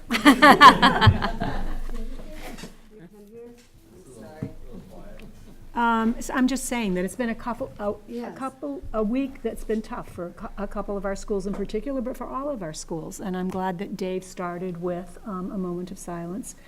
2 weeks ago, on a Monday, we meet the administrative team here at CVU for a whole day once a month. And it just happens that Jean Jensen had planned a professional development piece with Rob Evans, who is the person in the state who works with schools on school safety. So we spent an hour and 15 minutes with him going over our current status of where we are in terms of school safety, our current status of where we are in terms of understanding our own structures and communication plans and how we go about it if we did have an emergency. And he helped us with, here's what we need to do now. So part of that was to develop a plan for action that would include Rob doing an assessment in any of the schools that haven't already met with him. So he used Williston as an example because they've done a lot of work in Williston. They have a safety team. They meet with the outside people, that the fire department, the police department, and all of that. So that was kind of a template for everybody. And everybody left that meeting with some specific to-dos of what we can do to make things safer in our schools, and some plans for professional development for superintendent and principals to make sure that we're at least mindful of what all the things are, because there are some people who will say, oh, you need to do X, and then that'll be it. And you know what? What I really like about Rob is he says there's no that's it. There's no big check mark that we can all put by some list and say, now we know that it will never happen to us, right? But we also know that there's a whole string of things that we can do that can ensure that we're more likely to be able to protect each other in the event that something happens. So it was really fortunate that we had that particular experience, and I think that we are doing things to make sure. I mean, if you come into CVU this week, you'll notice the doors are locked. I was here on Monday and had to walk back to my car to get my card to let myself in, right? So things are changing because of the events that are going on, and I think that we are doing everything we can to make sure that we're ready. No matter which community you live in, you received a note from the principal, if you were a parent, about what they were doing there. I was particularly struck that it's about, here's what we're doing to make sure that we're safe and all of this, but there was an equal measure that was, here's what we're doing to make sure that our kids are all right. And here are the resources that we are providing to them, and here are the resources you parents might want in order to, be supportive. And Rob Evans said that too. He said, we can do all of these things, but in the end, the number one thing to do is to ensure that there are strong relationships within the schools. And I'm here to tell you that in our schools, that is one of the things that we take the greatest pride in. The relationships are strong. Adults do know the kids, and they know them in a really personal way, and that's an important part. So I just wanted to start with that to let you know that we are all taking this seriously. Yep. I have a quick question from this security advisor, whoever came in. So it seems like you guys are doing good work with the teachers to say this is what we do, this is how we can protect ourselves and our kids. But what are we doing to educate the students in the schools of the simplest things of don't open a side door if somebody's knocking on the door? So how are we involving students in this to help them make their school safer? I know that there's a sign on the doors in CVU this week that say, do not let anybody in that you don't know. So, and I'm sure that in the K-8s, that's probably true also. In many of our schools, there is a person there who's letting people in. And at CVU now, when you come in the main door, there is somebody sitting there. I'm not so concerned about the main door, it's all other doors. that, where in class change, when lots of kids are, walking around, if there's somebody pounding at the door, how easy is it for a kid to let the door in, somebody in is not thinking, Yeah. is there Greg, an do you adult know? there? Well, Can you speak to that? One thing we do is practice. We do the drills with the kids every month. At the beginning of every year, teachers go over, before we do our first drills, teachers go over the procedures with the kids so they know what to expect. Kids have gotten consistently the message that they shouldn't open doors for Right. anybody. That's I'd say especially the case K-4. So, I mean, I think the most important thing we do is practice. Is it standardized between all the schools and how they're doing it? Or is it close? Well, I think that that's the assessment that we're doing now, and certainly having the conversation on Monday, and Monday's conversation was preceded by several separate conversations. So our effort is always to make it more common, right? But just as Mike Boardman was saying that, 2 years ago, when he was going around to the schools, he was hearing a different answer for the very same question. That was true in this case too. Yeah. I mean, there was like almost 100% autonomy on how you do things like that. So that's one of the things that we're doing, and why we had somebody like Rob come to speak to all of us together. And I guess my question wasn't necessarily is the process standardized, but I know Greg's speaking to Williston, but are all the other schools at least Yeah. speaking to their students? Yeah, so I hadn't noticed that Stephanie's sitting behind Karina there, but. Hello, I didn't see you. So she's nodding her head, yes. Okay. Our practices really mirror what Greg described. Okay. With K-4, it's teaching them, like you would teach your kids at home, not to open the door when you don't know who's on the other side of it.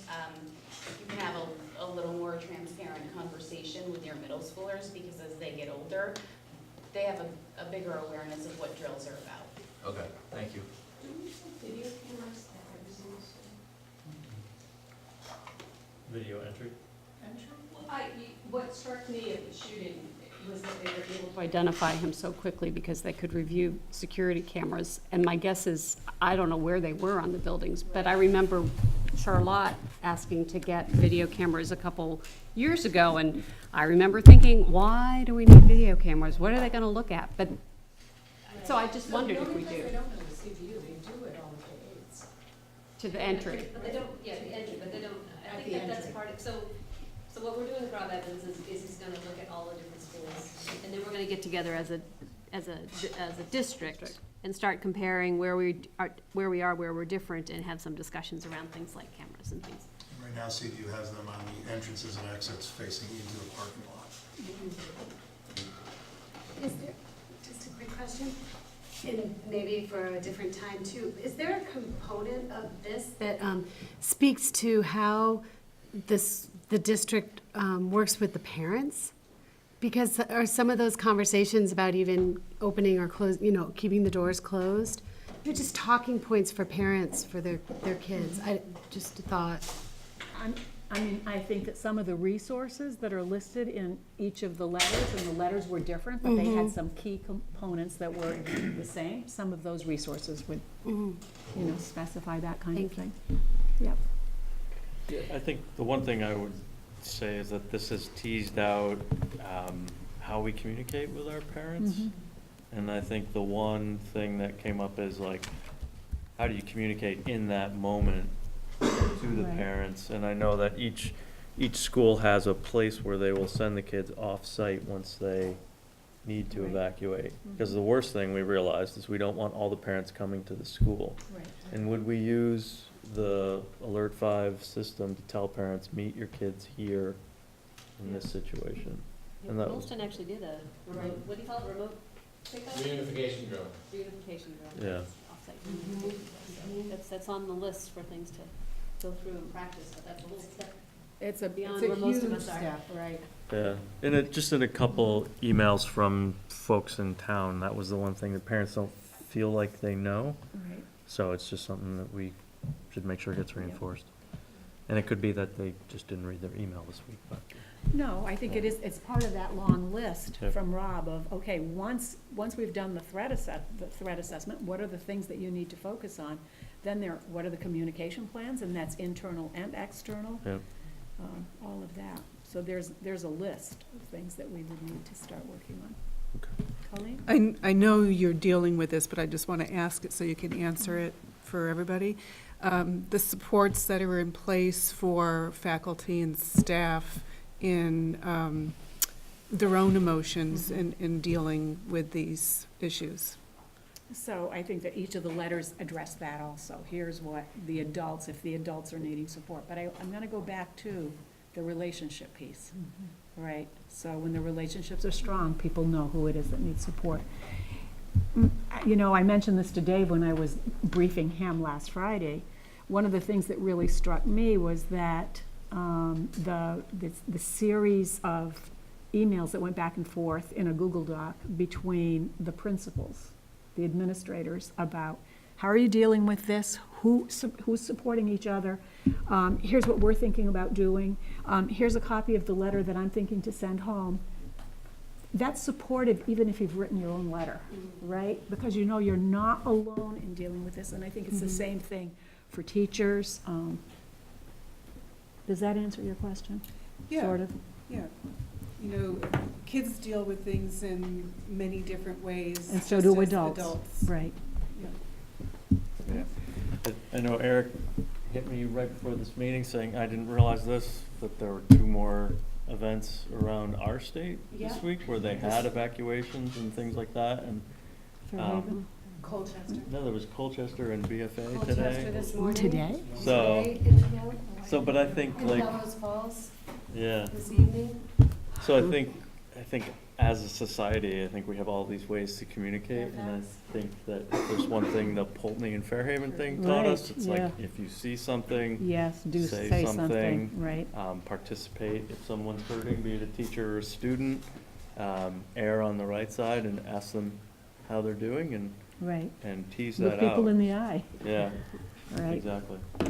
Hmm. So, any other highlights to the film report? Yeah, do you want to say more about the security IT piece, or do you think that we've? Well, I think just as an update, because when I wrote this, we weren't as far along. So the 2-factor authentication for all adults in the system, there's about 900, Mike's here to help me, about 900 adults. After massive amounts of emails, we threatened to cut everybody's email off on Monday morning. We were down to about 100 emails that weren't done, and we actually ended up having everybody's pretty satisfied. Most of those turned out to be people who didn't use their email all that much, like bus drivers, for example. So we're picking up a few last strains, but I'm great thanks to all the faculty who, pulled it together in a couple weeks to get that done. So I think we're feeling pretty confident. Mike's nodding his head. That's good. The other is the hosted services software, the digital learning leaders, and with, again, Mike's lead, they report to Jeff. So Jeff manages the DLLs in the buildings. We just call them tech integrationists. We changed the name. So they've been going through a list of about 100 pieces of software and that we had already identified, and then also to vet them to make sure that they were meeting FERPA and COPPA compliance. And we've gotten about 2/3 through that list. Probably be further along, except that we also sent a note out to teachers saying nobody gets any more software until it's been approved by the IT department. So then we've had, and also, by the way, here's the list that we're reviewing. If you have software that's not on this list, please raise your hand so that we can tell us what it is so we can check it. And that was kind of another couple dozen that came up. But teachers were, I don't know if you want to add anything, Mike, but teachers were pretty helpful in pointing out, bringing up the stuff that they're using that they wanted us to check. So I think we're in pretty good shape. We do want to put a little final push on so that we can, I was hoping we'd tell you it's 100% tonight. We're not quite there, but we're pretty close. So thanks again for all the faculty and staff who helped support that effort too. And then I was kind of shocked by Mike Boardman's response to the question. Yeah, we kind of put him on the spot, but definitely we should make sure we circle back and explain to him what these things are so that he understands the situation. Yeah, I think we had an interesting conversation in the hallway. I'll have to make sure we're clarified on this. He and I are clarified on the question. So. Okay. So did either of you guys do the penguin plunge? I did not. Did I you, did it Tom? last year. So over 200 CVU kids did the Penguin Plunge, kids from every one of our other schools, but CVU raised over $50,000. It was more than half, just CVU was more than half of the money that was raised in the Cool Schools Challenge. I just want to point out that Peter Booth is the person who organized that. But this is extraordinary, really, when you think about it. Over 200 kids plunging for Special Olympics. Think about it, nobody would say in Chittenden County, who's the largest employer in the list of, who are the top 10 employers who can put teams together and put them in the water and raise money? Champlain Valley Union High School is not on any of those radars if they raise more money as a single I entity know. than anyone else who participates in It Penguin really Plunge. is So, extraordinary. that's So- amazing. And it's not like a one-time thing. No, right? this They've is been like, doing this year after yeah, year after year. right. It's amazing. So I needed to say that. Megan, did you want to mention the mentor? So, everyone knows that we have quite a strong mentoring program. This year we had one of our mentors, who's actually been a longtime mentor, was given the Mentor of the Year award and was presented it at the State House. So Jim Hyde, for those of you who might not know who he is a mentor for a long time. And there's more detail in the write-up and some really neat pictures of him with Governor Scott and his mentees. So it's great. Any other questions or comments from the Colt report? Aaron? Can I ask, circling back at the topic? Yeah. I understand there's a planned national walkout, Right. March 14th. Is there any sense of how that So will be we've- handled at CBU or what the? Yeah, so we had round robin. So round robin is another thing that we do. We meet with the administrative team, so we being Megan, Jeff, and I in some kind of order, each of the individual leadership teams. And because this was yesterday and today, just on the heels of all of this, we brought it up. We are all very thankful that we have time to think about this, and we are all very thankful that it's not just us, right? So there's going to be time to coordinate this, time to figure out like what the tricky pieces of that are and how we want to deal with it. But we're aware that there are several dates, actually, March 14th, April 20th, and some other date, there, March 24th. So we're aware, and we have started talking about it. Are these dates anniversaries of The past 20th shootings? is. This past, the 20th The is 20th Columbine, right? Right. I Okay. don't know about the other dates. One of them is a Saturday. Okay. So, All right. Are there any comments, questions on the principal's reports? No? I don't know if anyone read Adams, and I'm just curious. There's a piece at the end of his asking if there are board members interested in giving input to, did you see that? It was the graduation standards piece, and I would just point that piece out. The CVU board. Progress of refining our procedures. We just passed a blanket grad policy 2 years ago, and they were going to dig deeper into it. So I'm assuming that policy is coming up at some point in the near future. People want to give input. It might be interesting.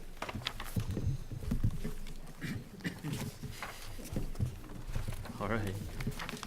Move on to 5.4, which is the second quarter FMR, Financial Management Report. Intro, Jean? I watched a couple of RETN videos, and this is where Bob would say, any questions? But that's the longer version. So this is sort of the real first FMR as a consolidated district. So there's a little bumpy, but I just also wanted to mention, I don't know if I mentioned it in the scoop or not, but our finance director, Miranda McDonald, resigned in January. Move on to new opportunities, and so we're busily interviewing and trying to get somebody else on board to take that's a very big role. That before she left, though, she did put this FMR together for us, and she spent the vast majority of her time making sure that the salary and benefits numbers were correct. So I have a lot of confidence in what she's put together here. We're currently forecasting essentially to break even to our budget. I'd like to tell you that I'm good enough to know that we're going to be $10,000 $10,410 off at the end of the year, but right now, you should just take it as, we don't think that we're in any trouble. Right now, we're confident that we're at least breaking even to the budget. As you look at the numbers, though, I just want to point out that, as I told you in November, the budget by function and the actuals by function don't really line up very well. The same issue we had in when we were putting the budget together, is that Bob and Miranda put the budget together, the first consolidated, with Eric's help, for the first consolidated pass, and then they found a lot of places where they'd misaligned things between schools, just used functions differently. And as they aligned it, we're putting them in the correct spot now, but they don't line up nicely. So I can tell you, if you were to ask me any particular function, it would be difficult for me to give you a good, clear explanation, and you can imagine, those of you who know me, that drives me crazy, very crazy. But we did look at it by object, like salaries or transport, or, bus fuel. We kind of looked at those kind of things, and we do have confidence at that level. Let's see, so just the points, special ed is currently forecasted to be a little worse than budget, but generally this time of year it generally is. Megan, anything you want to add there? No, I mean, it's not uncommon for fluctuations to exist, and usually this time of year we have a lot of kids whose services changed. That's particularly the issue this year. We've also had several move-ins of students who need a lot of support. But what happens between now and the end of the year is we have positions that may go unfilled. So there's a lot that happens between now and the end of the year, and don't anticipate being in a concerning place by then. And just also, if you look at the revenue page, you'll see that we didn't get a chance to try to back into what that, we get revenue offsetting for special ed, and that's not in these numbers. So that's kind of tempers that as well. So it could be more than 10,000 at the end. It could be, if that's the only thing, yeah, really. Actually, I'm saying it's gonna be 56,942. Yeah. And then the other thing is that we are estimating the health insurance savings at this point because they're new, at the beginning of the year, and we don't have them in Munis. So Miranda did do a by person forecasting of the change in the healthcare programs, and that's sort of bottom line in these numbers, but that's there. So that is where we are on the FMR. I do apologize to the Finance Committee. Since we didn't meet, we didn't get a chance to go through this with the Finance Committee, but we're all over it next month, right? Any questions on the general fund? Food service, not great news in food service. I mentioned in November that we had ended significantly in the red for fiscal year 17, and we had hoped to right the ship. It's not righted. We're, like, now our best look is that we're going to be about $35,000 worse than budget. There was a small fund balance in the food service accounts, which this basically eats it up.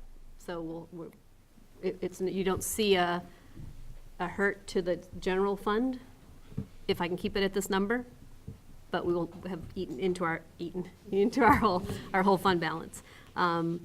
We have some hard thinking to do about our food service, and we've kind of known this was coming. Those of you who've been on the board for a while know we've had a couple of food service committees over the years. It's a really hard nut to crack, because you want to be fiscally conservative and you want our children to eat right, and it's a balance that's not an easy thing to do. So that, I think I mentioned in November that before we get into next year, and during the budget, I guess I brought it up, before we get into another budget season, we need to address this one way or the other. Either the board wants to subsidize and have this quality, or does not want to subsidize and wants to have this quality.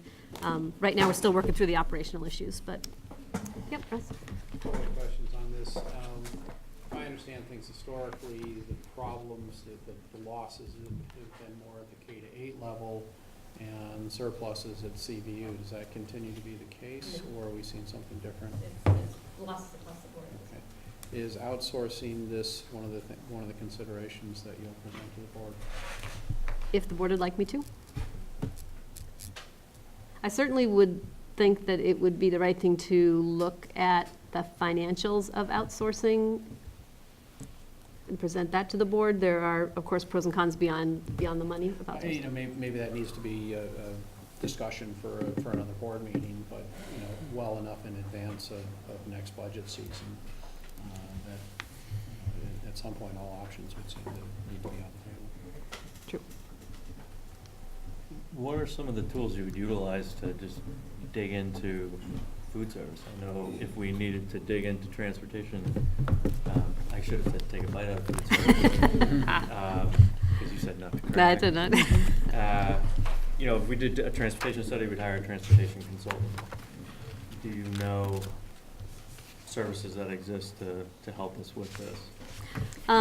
You know, what we're doing right now as a food service team is looking at menus across the schools, looking at purchasing across the schools, looking at labor cost per meal across the schools. So when we get all those metrics in place, then I think we'll have a pretty good idea. The next piece of that is to look outside of us, right? To go and try to get some information from other schools to see how they're doing. And Burlington runs a pretty successful food service program. So getting out beyond our own walls to see those kind of, once we have some kind of metrics that make sense and are pretty easily calculated on the kind of the documentation that food service has to keep, then look at some comparisons. And the thing is that it's easy to say we're losing, you know, we're not losing $35,000. We're investing $162,000, right? It's just that we only had budgeted for less than that, than the whole. So it's hard to say, looking at a budget to actual number and have any relevance. It's just a number that we've inherited from the history. The question is, what should it really cost to feed our kids? And what do we value in offerings and freshness and farm to school? There's all sorts of values intertwined with this discussion. And requirements. And a very talented staff who's doing their best, but they've all done their best separately, and we need to kind of bring them together and try to get it centralized and efficient. Last but not least, the construction fund is in your report. Not a lot of work going on outside of Shelburne, which has wrapped up, and Williston, which is ongoing.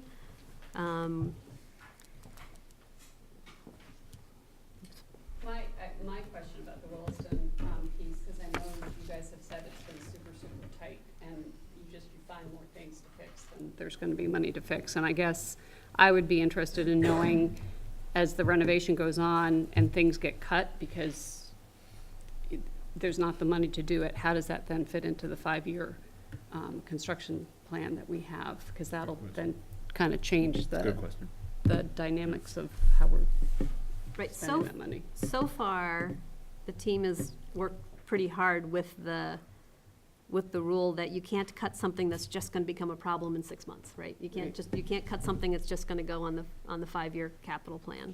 And so it's between Greg's team and my guy Lyle there and the engineers that we have, they've found some creative things. Like we had an opportunity to move the IT team from one space to another, but the other space was not air conditioned, and it was going to be very expensive to air condition it, and prohibitively expensive. And so it took a lot of work, but they figured out another place that is already air conditioned to move the IT team through and move some other things, and it was cheaper.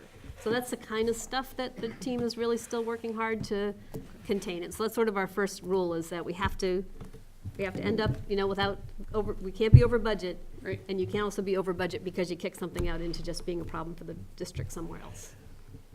If you know, fingers crossed. You know, it's very tight, but. Yeah, right now, I don't think we have anything that we kicked out. Kicked out. Yeah. I'm sorry, at this point, we've worked very hard there's nothing that's been kicked off the list into deferred maintenance. So, one conversation we had a long time ago was asbestos abatement was more than what we expected. To the point where I think that it would be hard to make up that dollar amount from moving people around. So there were some things that were kind of cosmetic. Are those things not being done right now, or are we really able to maintain our budget by doing different creative things? I think that stuff ate up the contingency. That ate up the contingency. Yeah. We had larger contingency than we're at now. Okay. And so now we're, realizing that, we're being very tough on, everything Yeah. from here. Not that we weren't, but. Yeah, and that's fair. I'm fine if we have to do that. I understand we have to stay in the budget. Yep. Just kind of, I want to know, living in that community before we start doing it, because you know how rumors fly in Williston. Yeah, well, just like everywhere else. Yeah, so. Yeah.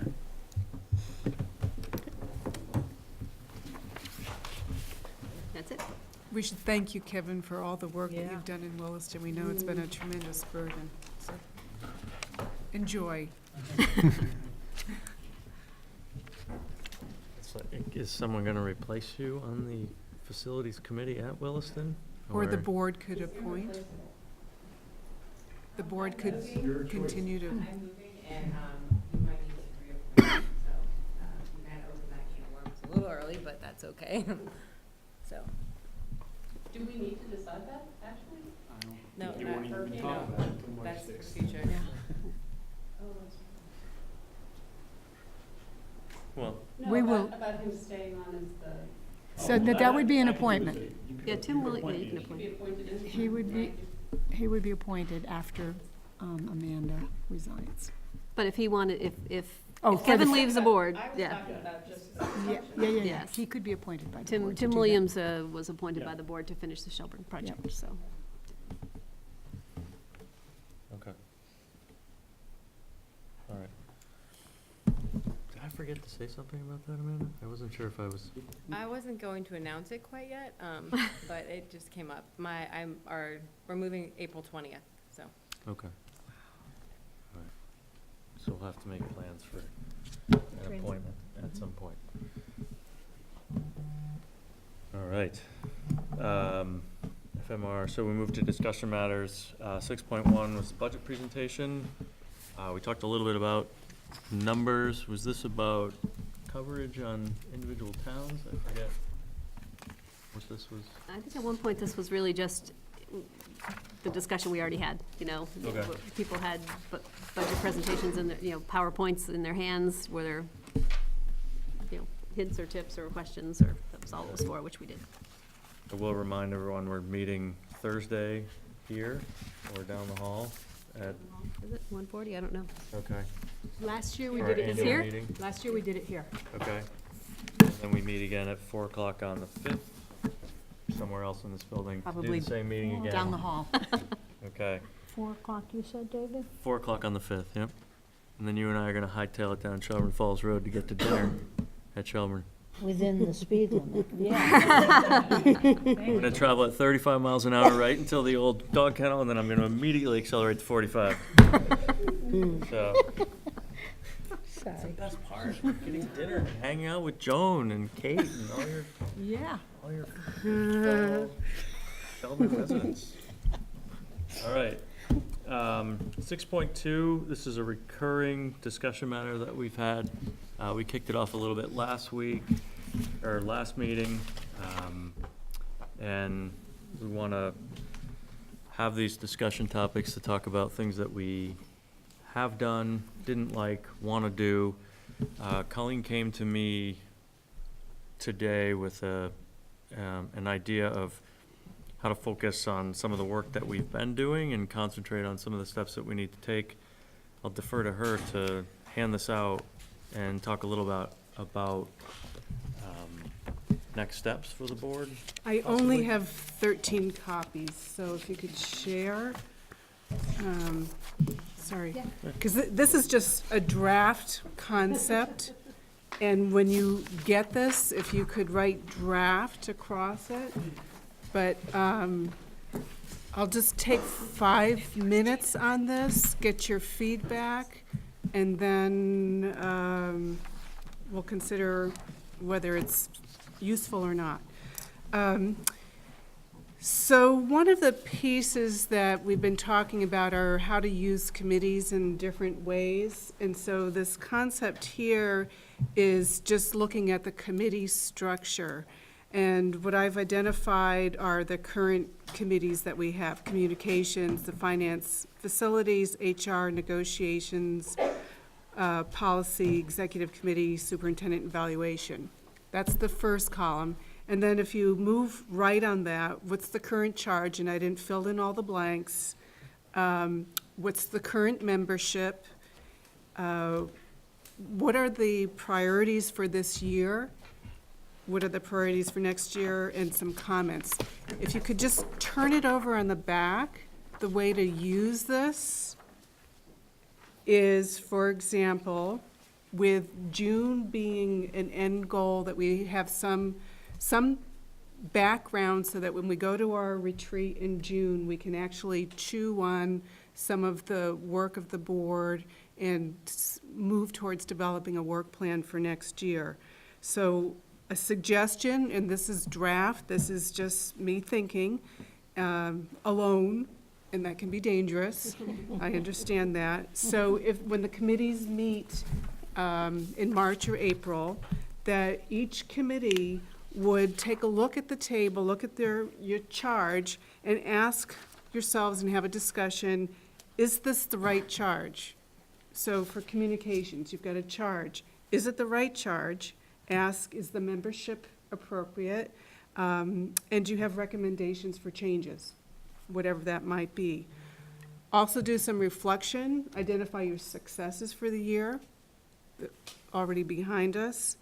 Identify what did not get done, and perhaps get into why. Identify the priorities that need to be finished by the end of June, and then start brainstorming for next year. If you can do some of that work, have a report out at a full board meeting related to that. And again, I'm just talking through concept here. So the committees do that work of, is this the right charge for us? Is it the right membership? What did we do that was, well, what did we not do that we had ambitions for, but we just couldn't do it? And just give some feedback to the full board related to that. We have some kind of discussion about it. And then at our June retreat, you go into the June retreat, we have an activity that really focuses on the committee work of the board and, you know, perhaps the full functioning of the board. I'll just talk for like 2 more minutes. So for example, finance and facilities, there's a charge for that committee, did a lot of really amazing, awesome work. Is it the right charge? Perhaps there's a pulling apart the facilities, maybe not, into something else. Obviously, budget was big this year. Going forward, budget capital plan.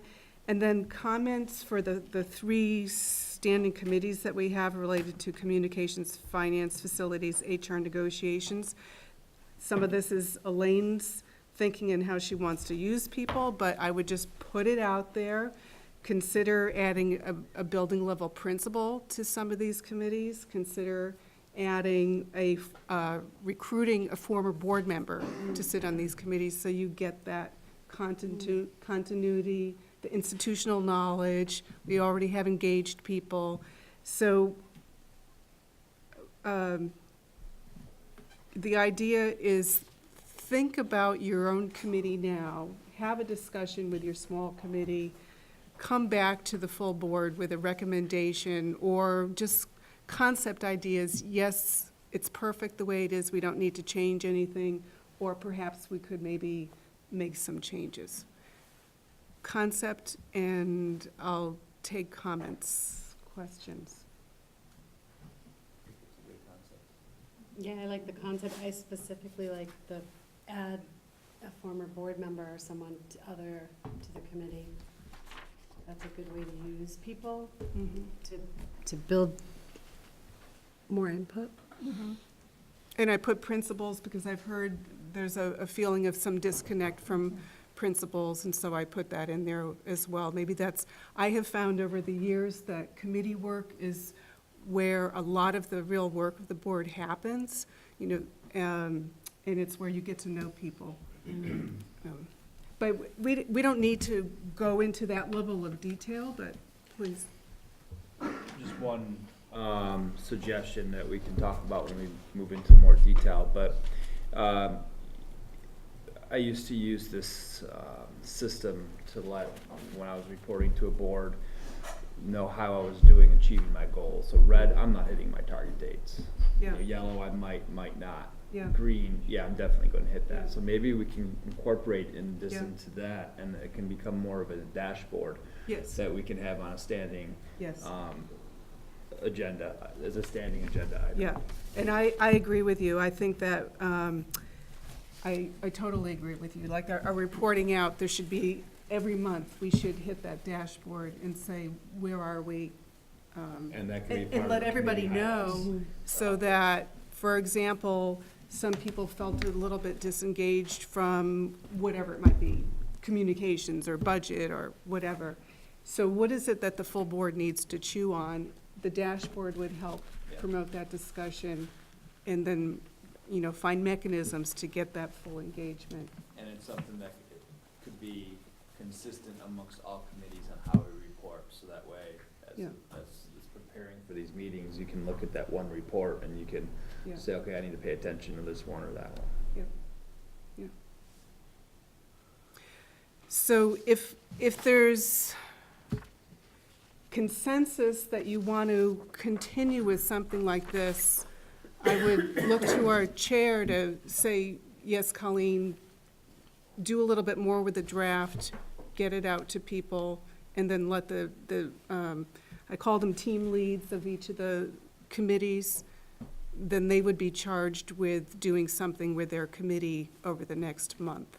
Yeah, I think there's definitely potential to do a bottoms-up sort of review of each individual committee, and then we can flow that up to try and improve the effectiveness of the board as a whole and try to become closer Yeah. to being a policy board. So I would encourage folks to, in each individual committee in their next meetings over the next 2 months, to go through this as they see fit and report out on any progress in there. Are there any objections to the concept? And I'm looking into our student reps too. I know you do a lot of work related to planning and so forth with groups. If you have feedback, I'm open to your ideas as well.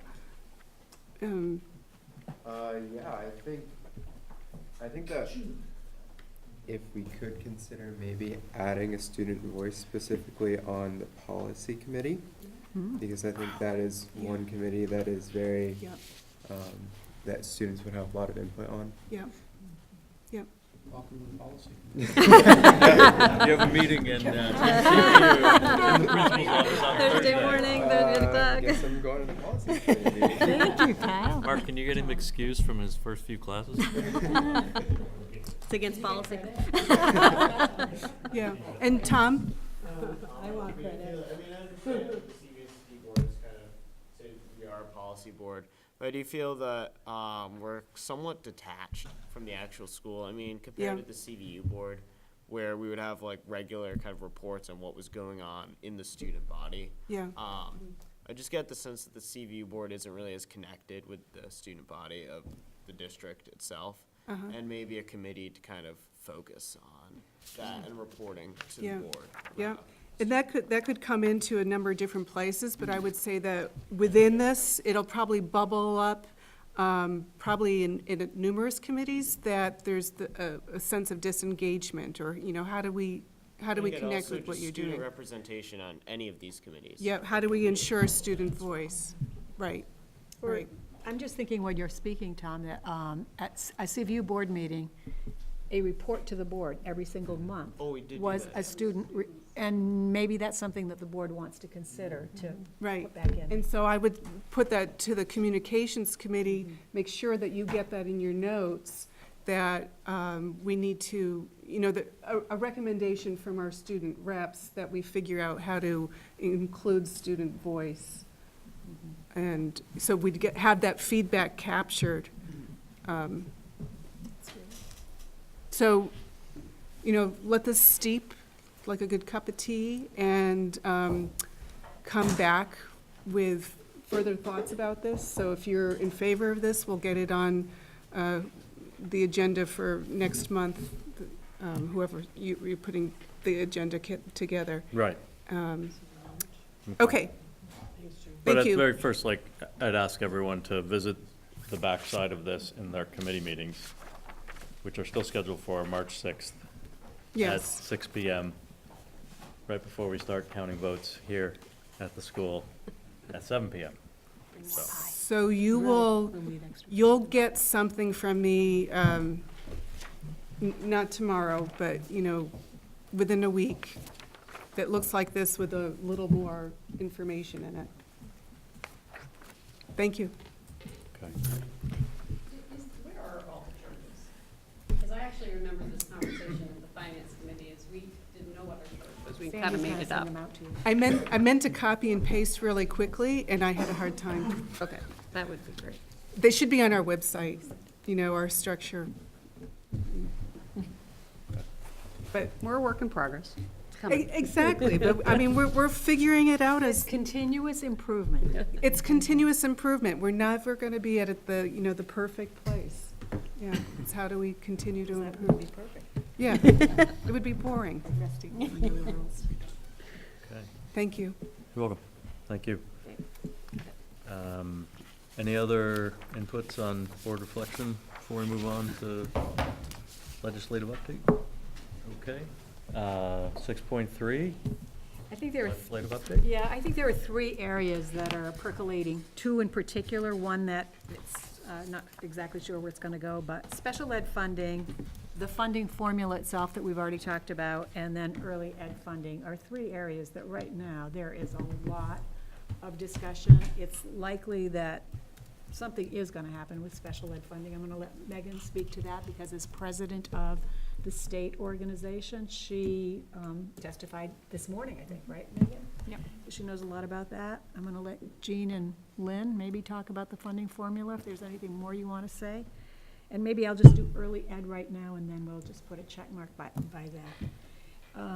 The plan that they are proposing, and that's embedded in the legislation, is around separating out AHS responsibility for childcare and AOE responsibility for the education piece. It would cut the schools right out of any of that in terms of providing funding for the private providers. The money would go directly to the private providers.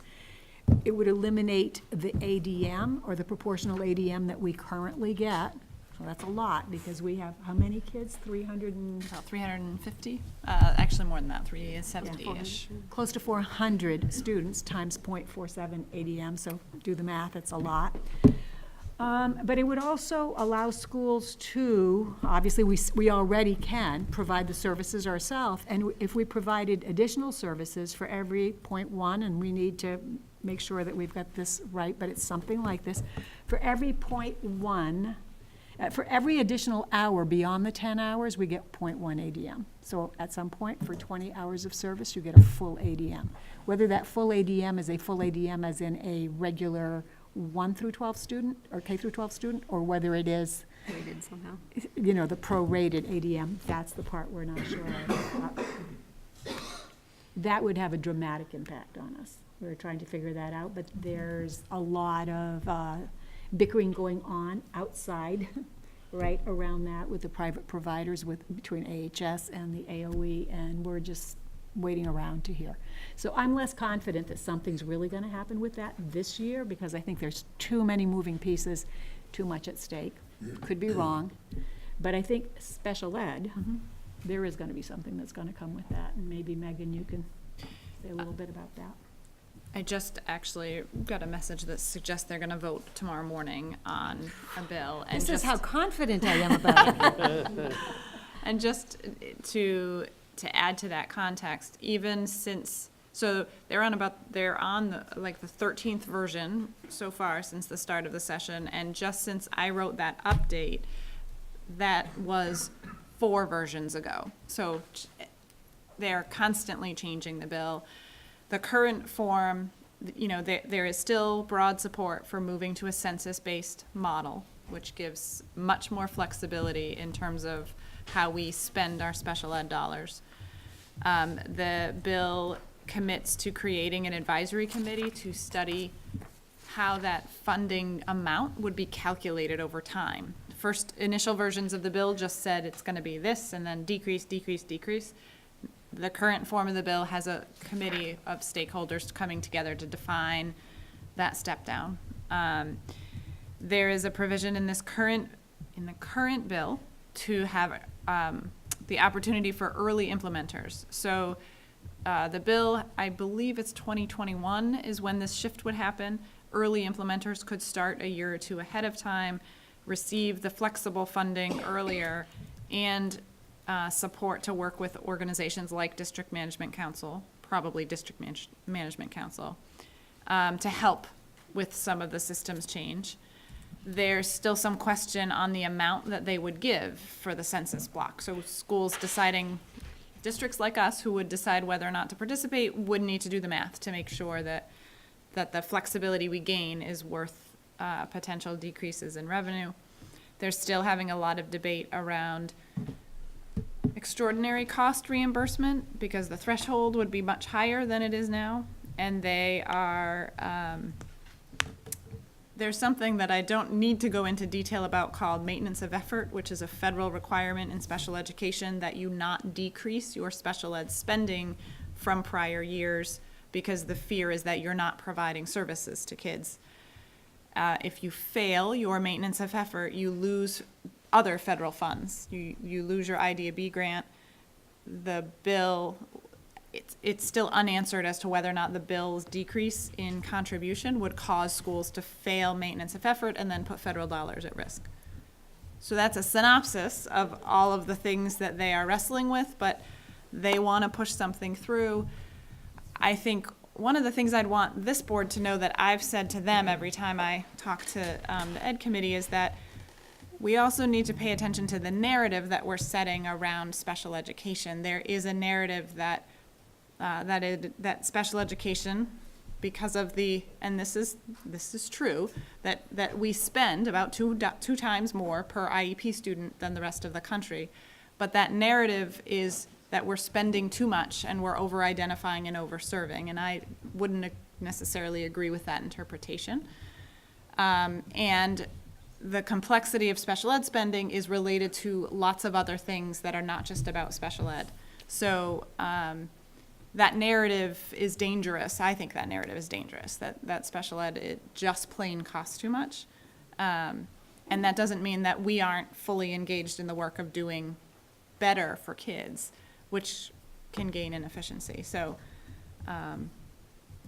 that's where they are. This would have significant impacts in maybe not how we build our budget. We still need our own version of a service plan, but how we use the funding, what the funding would look like, how you see the funding. You see the special ed bill and then you see offsetting revenue. The revenue would look different.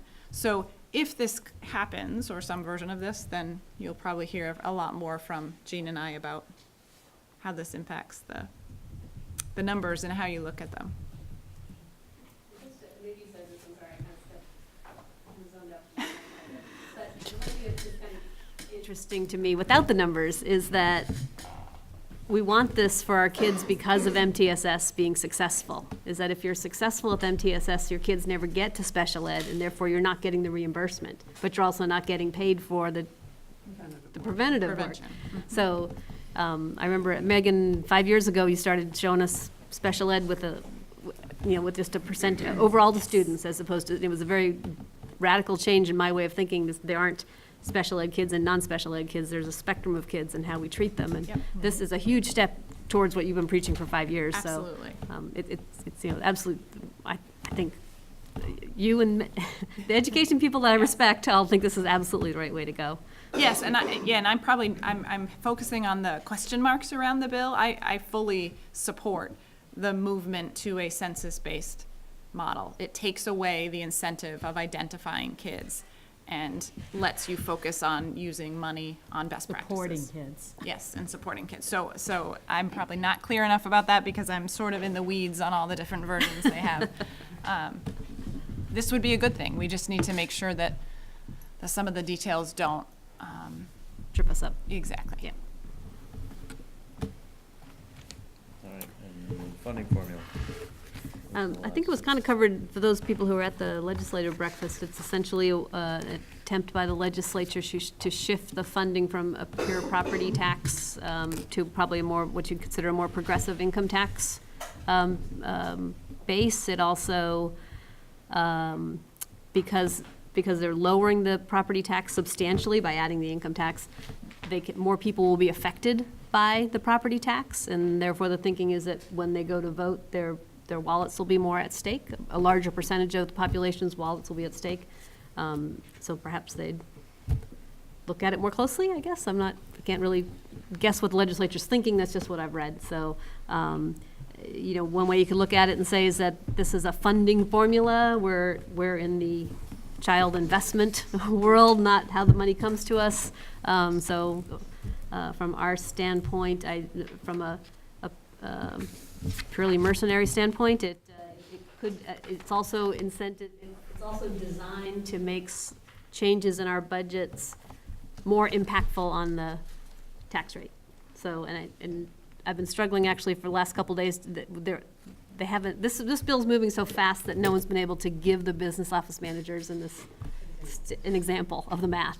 But as close as I can get to the math, a 3% increase on our budget may translate into a 6 or 7% increase on the tax rate. It's just that much steeper as an incentive not to raise your unequalized pupil costs. So, so that could make our job a little trickier. It also looks like it would be, since it's unequalized pupil, it would also be really sensitive to things like we saw in our budget this year with the change in the equalized pupil count out of nowhere. Oh, right? and remember the early ed conversation The early ed of conversation. 2 minutes ago, right? Right, if they pull all the ADM out, So I think it could make the dynamics of the tax rate explanation that we're already struggling with harder. On the other hand, we'll be discussing 90 cents going to 95 cents as opposed to $1.50 going to $1.60. They're also, Ways and Means is taking testimony from the public tomorrow from 4 to 6 on this. And in their little blurb introducing the bill, they did make a point to say that the average, the 12.9 whatever base ed amount that they're spending is not related in any way to, there are no school districts that are spending $12,000. Or there are like 4 of them. Right, but they made a point to saying that, which Right. that makes me happy, because that's the perception out there, is that, well, that's the base, that's what you should be spending then, is the 12.9, so. It would be much better if they figured out how to do the math so it came out to what the average per pupil spending was in the state. And then factor in whatever you need to. Or don't call if it you're base beyond ed that. spending. I mean, Right. they need better words. Need a new acronym for it. Yeah. No. So the piece you just said about how a 3% budget increase would result in a 6% tax increase, property tax increase, that hadn't really dawned on me before. That's ugly. But, it stands to reason too. We're talking about property taxes being cut, and if right now you think it's roughly a 1-to-1, you've got half of it coming in from sales and income taxes, and those rates are not going to change. I assume the intent here is not to change those rates. Yeah, or the sales, and that hasn't changed in years. Right. So if people's incomes aren't growing, or retail receipts aren't growing, those numbers are going to be flat, and any increases all coming out of the property tax. Wow. Yeah. Mm-hmm. Yeah. Dave Sharp was quoted in VT Digger saying, because someone asked him about the governor's proposals to cut school spending, and he said that he felt between the special ed bill and the new ed funding formula that would be the cost containment. That's Megan's concern on special ed, certainly, Right. yeah. Correct. Right. Right. But like when we had the legislative breakfast, which was one of the best legislative breakfasts we've ever had, with amazing attendance. I really appreciate everyone who responded to my last minute call. So we didn't have 3 board members and 14 legislators. They said that right now, because of income sensitivity, 70% of our income to the ed fund is through income taxes. So that's what makes me, that raises an eyebrow on what you just said about how, what if we're susceptible to income fluctuations? Like, did that happen in 2008 when so many people, were there 70% of the people on income sensitivity in I thought what he said, 2008? I'm sorry, I thought what he said at the breakfast was that it's $100 million out of 1.6 billion is income. So that income number could fluctuate pretty dramatically without affecting the 1.6 billion. I thought that's what David said at the breakfast. I haven't tested that at all. That's what I heard. Yeah. That the move from the general fund to the ed fund, a portion of that. So it wasn't that 70% of receipts are through income sensitivity versus property taxes? That's about right. That's about right. I think that's true, too. Yeah. Oh, that's a different thing, yeah. Majority are Income sensitized. sensitized, So more people will be paying property taxes. Oh, we're having two different conversations. Yeah, I think so. Yeah, yeah. I think the income sensitivity at about 70% is always stated that people don't care. They vote anything on the school budget, and that is just not accurate in my mind and what I've seen. People are careful, but that's the line that's always put out there, that if you're paying in, what was it, 97,000? Yeah. Now, and so, okay, but that people don't care. I don't think that's accurate. All right. Any other questions, Russ? Lynn? No? Anyone else? Okay. All right, so we'll move on to action matters. We need to set a retreat date. Sometimes you guys come to us with a recommendation. So we're coming with a recommendation. We're recommending Thursday, June 7th, and we're thinking we want a full retreat day on June 7th, and then, depending on what comes out of the retreat, consider maybe having a half-day or a 3-hour retreat later in the summer, in August. So we would see what bubbled up out of the retreat that really needs a very specific focus, one or two things. How wedded are we to that date? Say that again? How wedded are we to that date? We can look at other dates, it's just that we've looked at our calendars, and before and after doesn't look, like if we look at the Thursday and Friday before that week or after that week, it doesn't work out so well. But do you have a date you want to throw out there for us to consider? Or is it just that that's a bad date? That's a bad week. But, That's a bad week. Let me pull up. What are people doing on Memorial Day? Going to the Virgins Parade. What else? Okay, calendar.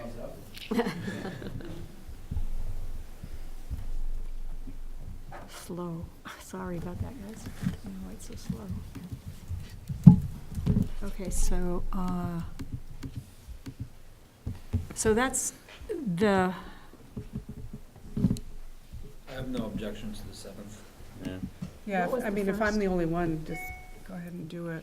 Jeff pointed out, June 1st was floated, but it's a Friday, and we had backed off from having the retreat on a Friday for the past couple of years, I think. But was a date But it was a date that, right. we can make the 1st. How's, You can't do the 1st, how's the okay. 8th? Oh, May 8th? May 8th or June 8th?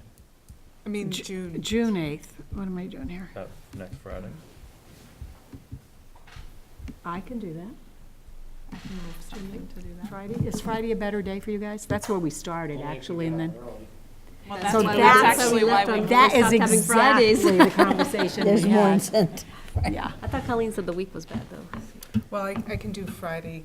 That's just the beginning part of the week. I have Any We can do objections to Friday, and especially since we've already I can do Friday. planted a seed in your mind that there's gonna be some other date in August, and that time can kind of morph from like 2 hours to 4 hours, depending on how early Russ has to leave on that Friday.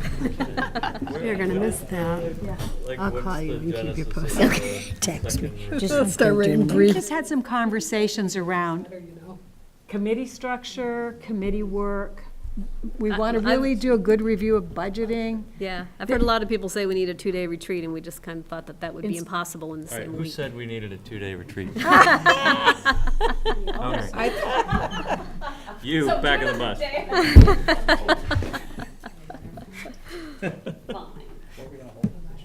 I don't know, once gotta pick we a get a date first, date, and then we then- can talk about that. Yeah, We can do that. I thought it was nice, too. Very nice. so we'll start with the 8th and go from there. That work for people? I know it works for Joan. Joan's giving me this look like, I don't care. You know, my goodness. I went to look at my calendar. All right, I've already got it in my calendar. okay, great, thanks And I for didn't even everyone's do a thing. cooperation. All right, We'll thank be you. efficient. Is that an action matter, do you? Oh, could I get a motion to approve the date as June 8th? Second? Second, all in favor? Motion carries. Could I get a motion to approve the fiscal management questionnaire? Second by Ray. Any discussion? One explanation of what it is?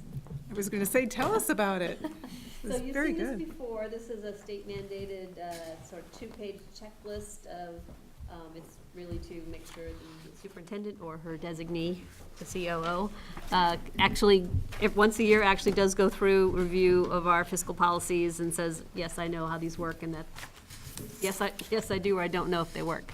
And that's what that is. The reason you have 2 of them is because of our significant changeover on July 1st.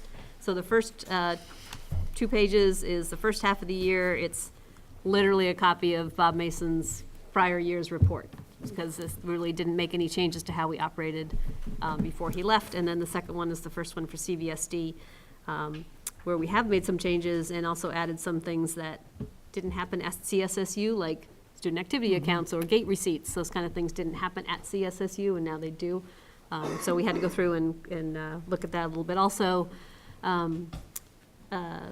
part 2, Imagine was in the first half, it's not in the second half, that's why it disappears. So that's what it is. You've seen it before. It's we're in pretty good shape. It was an interesting dialogue with my finance staff and those around the district. And we have a few things to work on, but pretty good shape. Great. Any further comments? Cameraman keeps raising his hand. I keep thinking he has a question. I did too. Because it's every single time. I was like, what, Aaron has another question? Those are our secret signals. Yeah, I know. Yeah. I just had a question. Yes. Opportunity to remind us of the role of the treasurer for the district? And, because that's, Oh, comes up thank you, annually. actually. It's, that's actually an interesting one. The treasurer has to sign all of your official things before they go to the bank or come out of the bank, those kind of things. They sign off on, all of your he signs off on all of your financials. Thank you for the prompt, though, because we have one treasurer, Jed Graff, who had a pretty relatively easy job when it was just CSSU, and a tremendous job now that he has the entire district. It used to be that each individual district had their own treasurer, right? And that happened to be the town treasurer. Town clerk. Town clerk. So while Jed has been doing yeoman's work to keep up, it also puts us at a pretty significant risk when he's out of town. We, our official financial work has to kind of come to a standstill. So we checked into with the state, and assuming that you reappoint Jed as treasurer at Thursday's meeting, I think it's Thursday. I did ask him, he does have, we checked with our lawyers, and he does have the ability to appoint an assistant treasurer. So he's gonna do that. We have somebody who's volunteered. Who's A already former board member. already worked out. Did you really? I was Did you volunteer or did you voluntold her? Oh my. Voluntold. I love that word, voluntold. You're not getting off easy. And so that's what we decided to do, just to make it sort of official. I mean, he does have the legal ability to do all that, but what we're gonna do is have it reaffirmed at the March reorganization meeting that he's creating this position, and that somebody named Joan Lennis will probably volunteer to be our assistant treasurer, so. Thank you for the prompt, Colleen, I did want to bring that up, so thank you. for Yep. going through that with us. Pontius. Remember in that vein, clerk Oh, of the good point. district and all that, and that requires every other week going in and signing and Right. it's a different process being consolidated. It feels less tangible, less hands-on. It doesn't have to be if you back up all the information and go to the computer and dig it out. But that's one of the things. I've done it the old way, so the new way isn't so different. I can check, but it is different from the old way. You're not seeing each invoice, each account's payable. Thank you for doing that, Jim. So, bring it back to 7.2 and the approval of the fiscal management questionnaire. All those in favor, say aye. Aye. Any opposed? Okay, hearing none, motion carries. 7.3, could I get a motion to approve the nomination of John Pontius as the HCS co-principal? All those in favor, or any discussion? I'll just make a couple comments. Yes. So I'm thrilled to be nominating John Pontius for the HCS co-principal. We had a 10-member search committee. Ray served on the search committee, and I'll let him comment when I'm done. But I would say the highlight for me, we had, round 1, round 2 interviews. In round 2, it was really clear this is a person who has a really deep knowledge of middle school. He'll be the 5/8 co-principal. He is thoughtful. He is smart. He answered every question as if he was already a part of our system, so that was really wonderful. And then Susan Locke, who is the K-4 co-principal, and I did a site visit at his school in Essex Junction. So he is a humanities teacher at ADL right now. And we went the next day, so he found out at 2 o'clock in the afternoon that we're coming to his school the very next day to do a site visit because, well, we needed to get it done. So we were so impressed. We met with the administrative team. We met with about 20 teachers, paras, and parents. So with that timeline, he was able to gather all of these people to meet with us, and 10 8th graders. And 201, we heard what a wonderful colleague he is, all the leadership things he's done in that school. He did his internship for leadership. In order to get a leadership an administrator license, now you have to have clocked in some hours. He did all of that at ADL.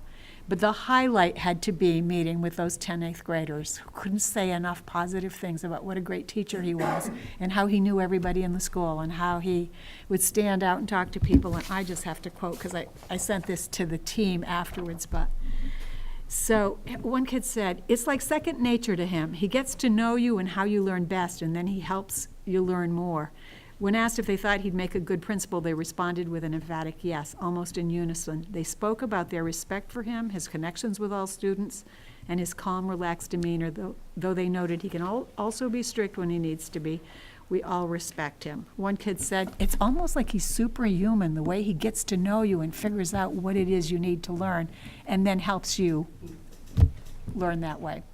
So, Ray, do you want to add anything? You've said it all. He interviewed very well, certainly is thoughtful and knowledgeable, has lots of experience in the middle school, seems to want to, and actually enjoy middle school kids.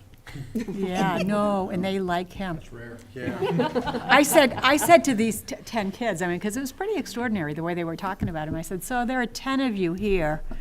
how many kids in this school? How many 8th graders in this school? And I think they said 70. And I said, well, so if I just randomly picked another 10, would they say the same thing? They went, oh, yeah, everybody loves him. So it was, and, you know, they kept talking about what a great teacher he was. And the things that they were impressed with him about a teacher are the very things that we're working on, personalizing education, you know, interdisciplinary kinds of learning. And that's what I heard from the colleagues, too, so we're thrilled. He'll be a great colleague to add to the group, so. Great. Any further questions? Hearing none. All those in favor of the nomination, say aye. Aye. Any opposed? All right, motion carries. Could I get a motion to approve the consent agenda? Second. All those in favor? Aye. Any opposed? Okay, that carries. We have committee meetings here on March 6th at 6 p.m. or as adjusted by our committee chair.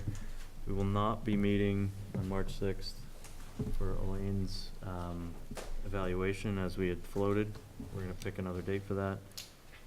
Our next regular meeting is March 20th. And a reminder, we have our annual meeting 2 days from now at 6 p.m. here on the 22nd, and then again on March 5th at 4 p.m., I believe, is the meeting on the 5th. We're going to go into executive session to discuss network security and a follow-up on a student discipline hearing, and we will adjourn from executive session.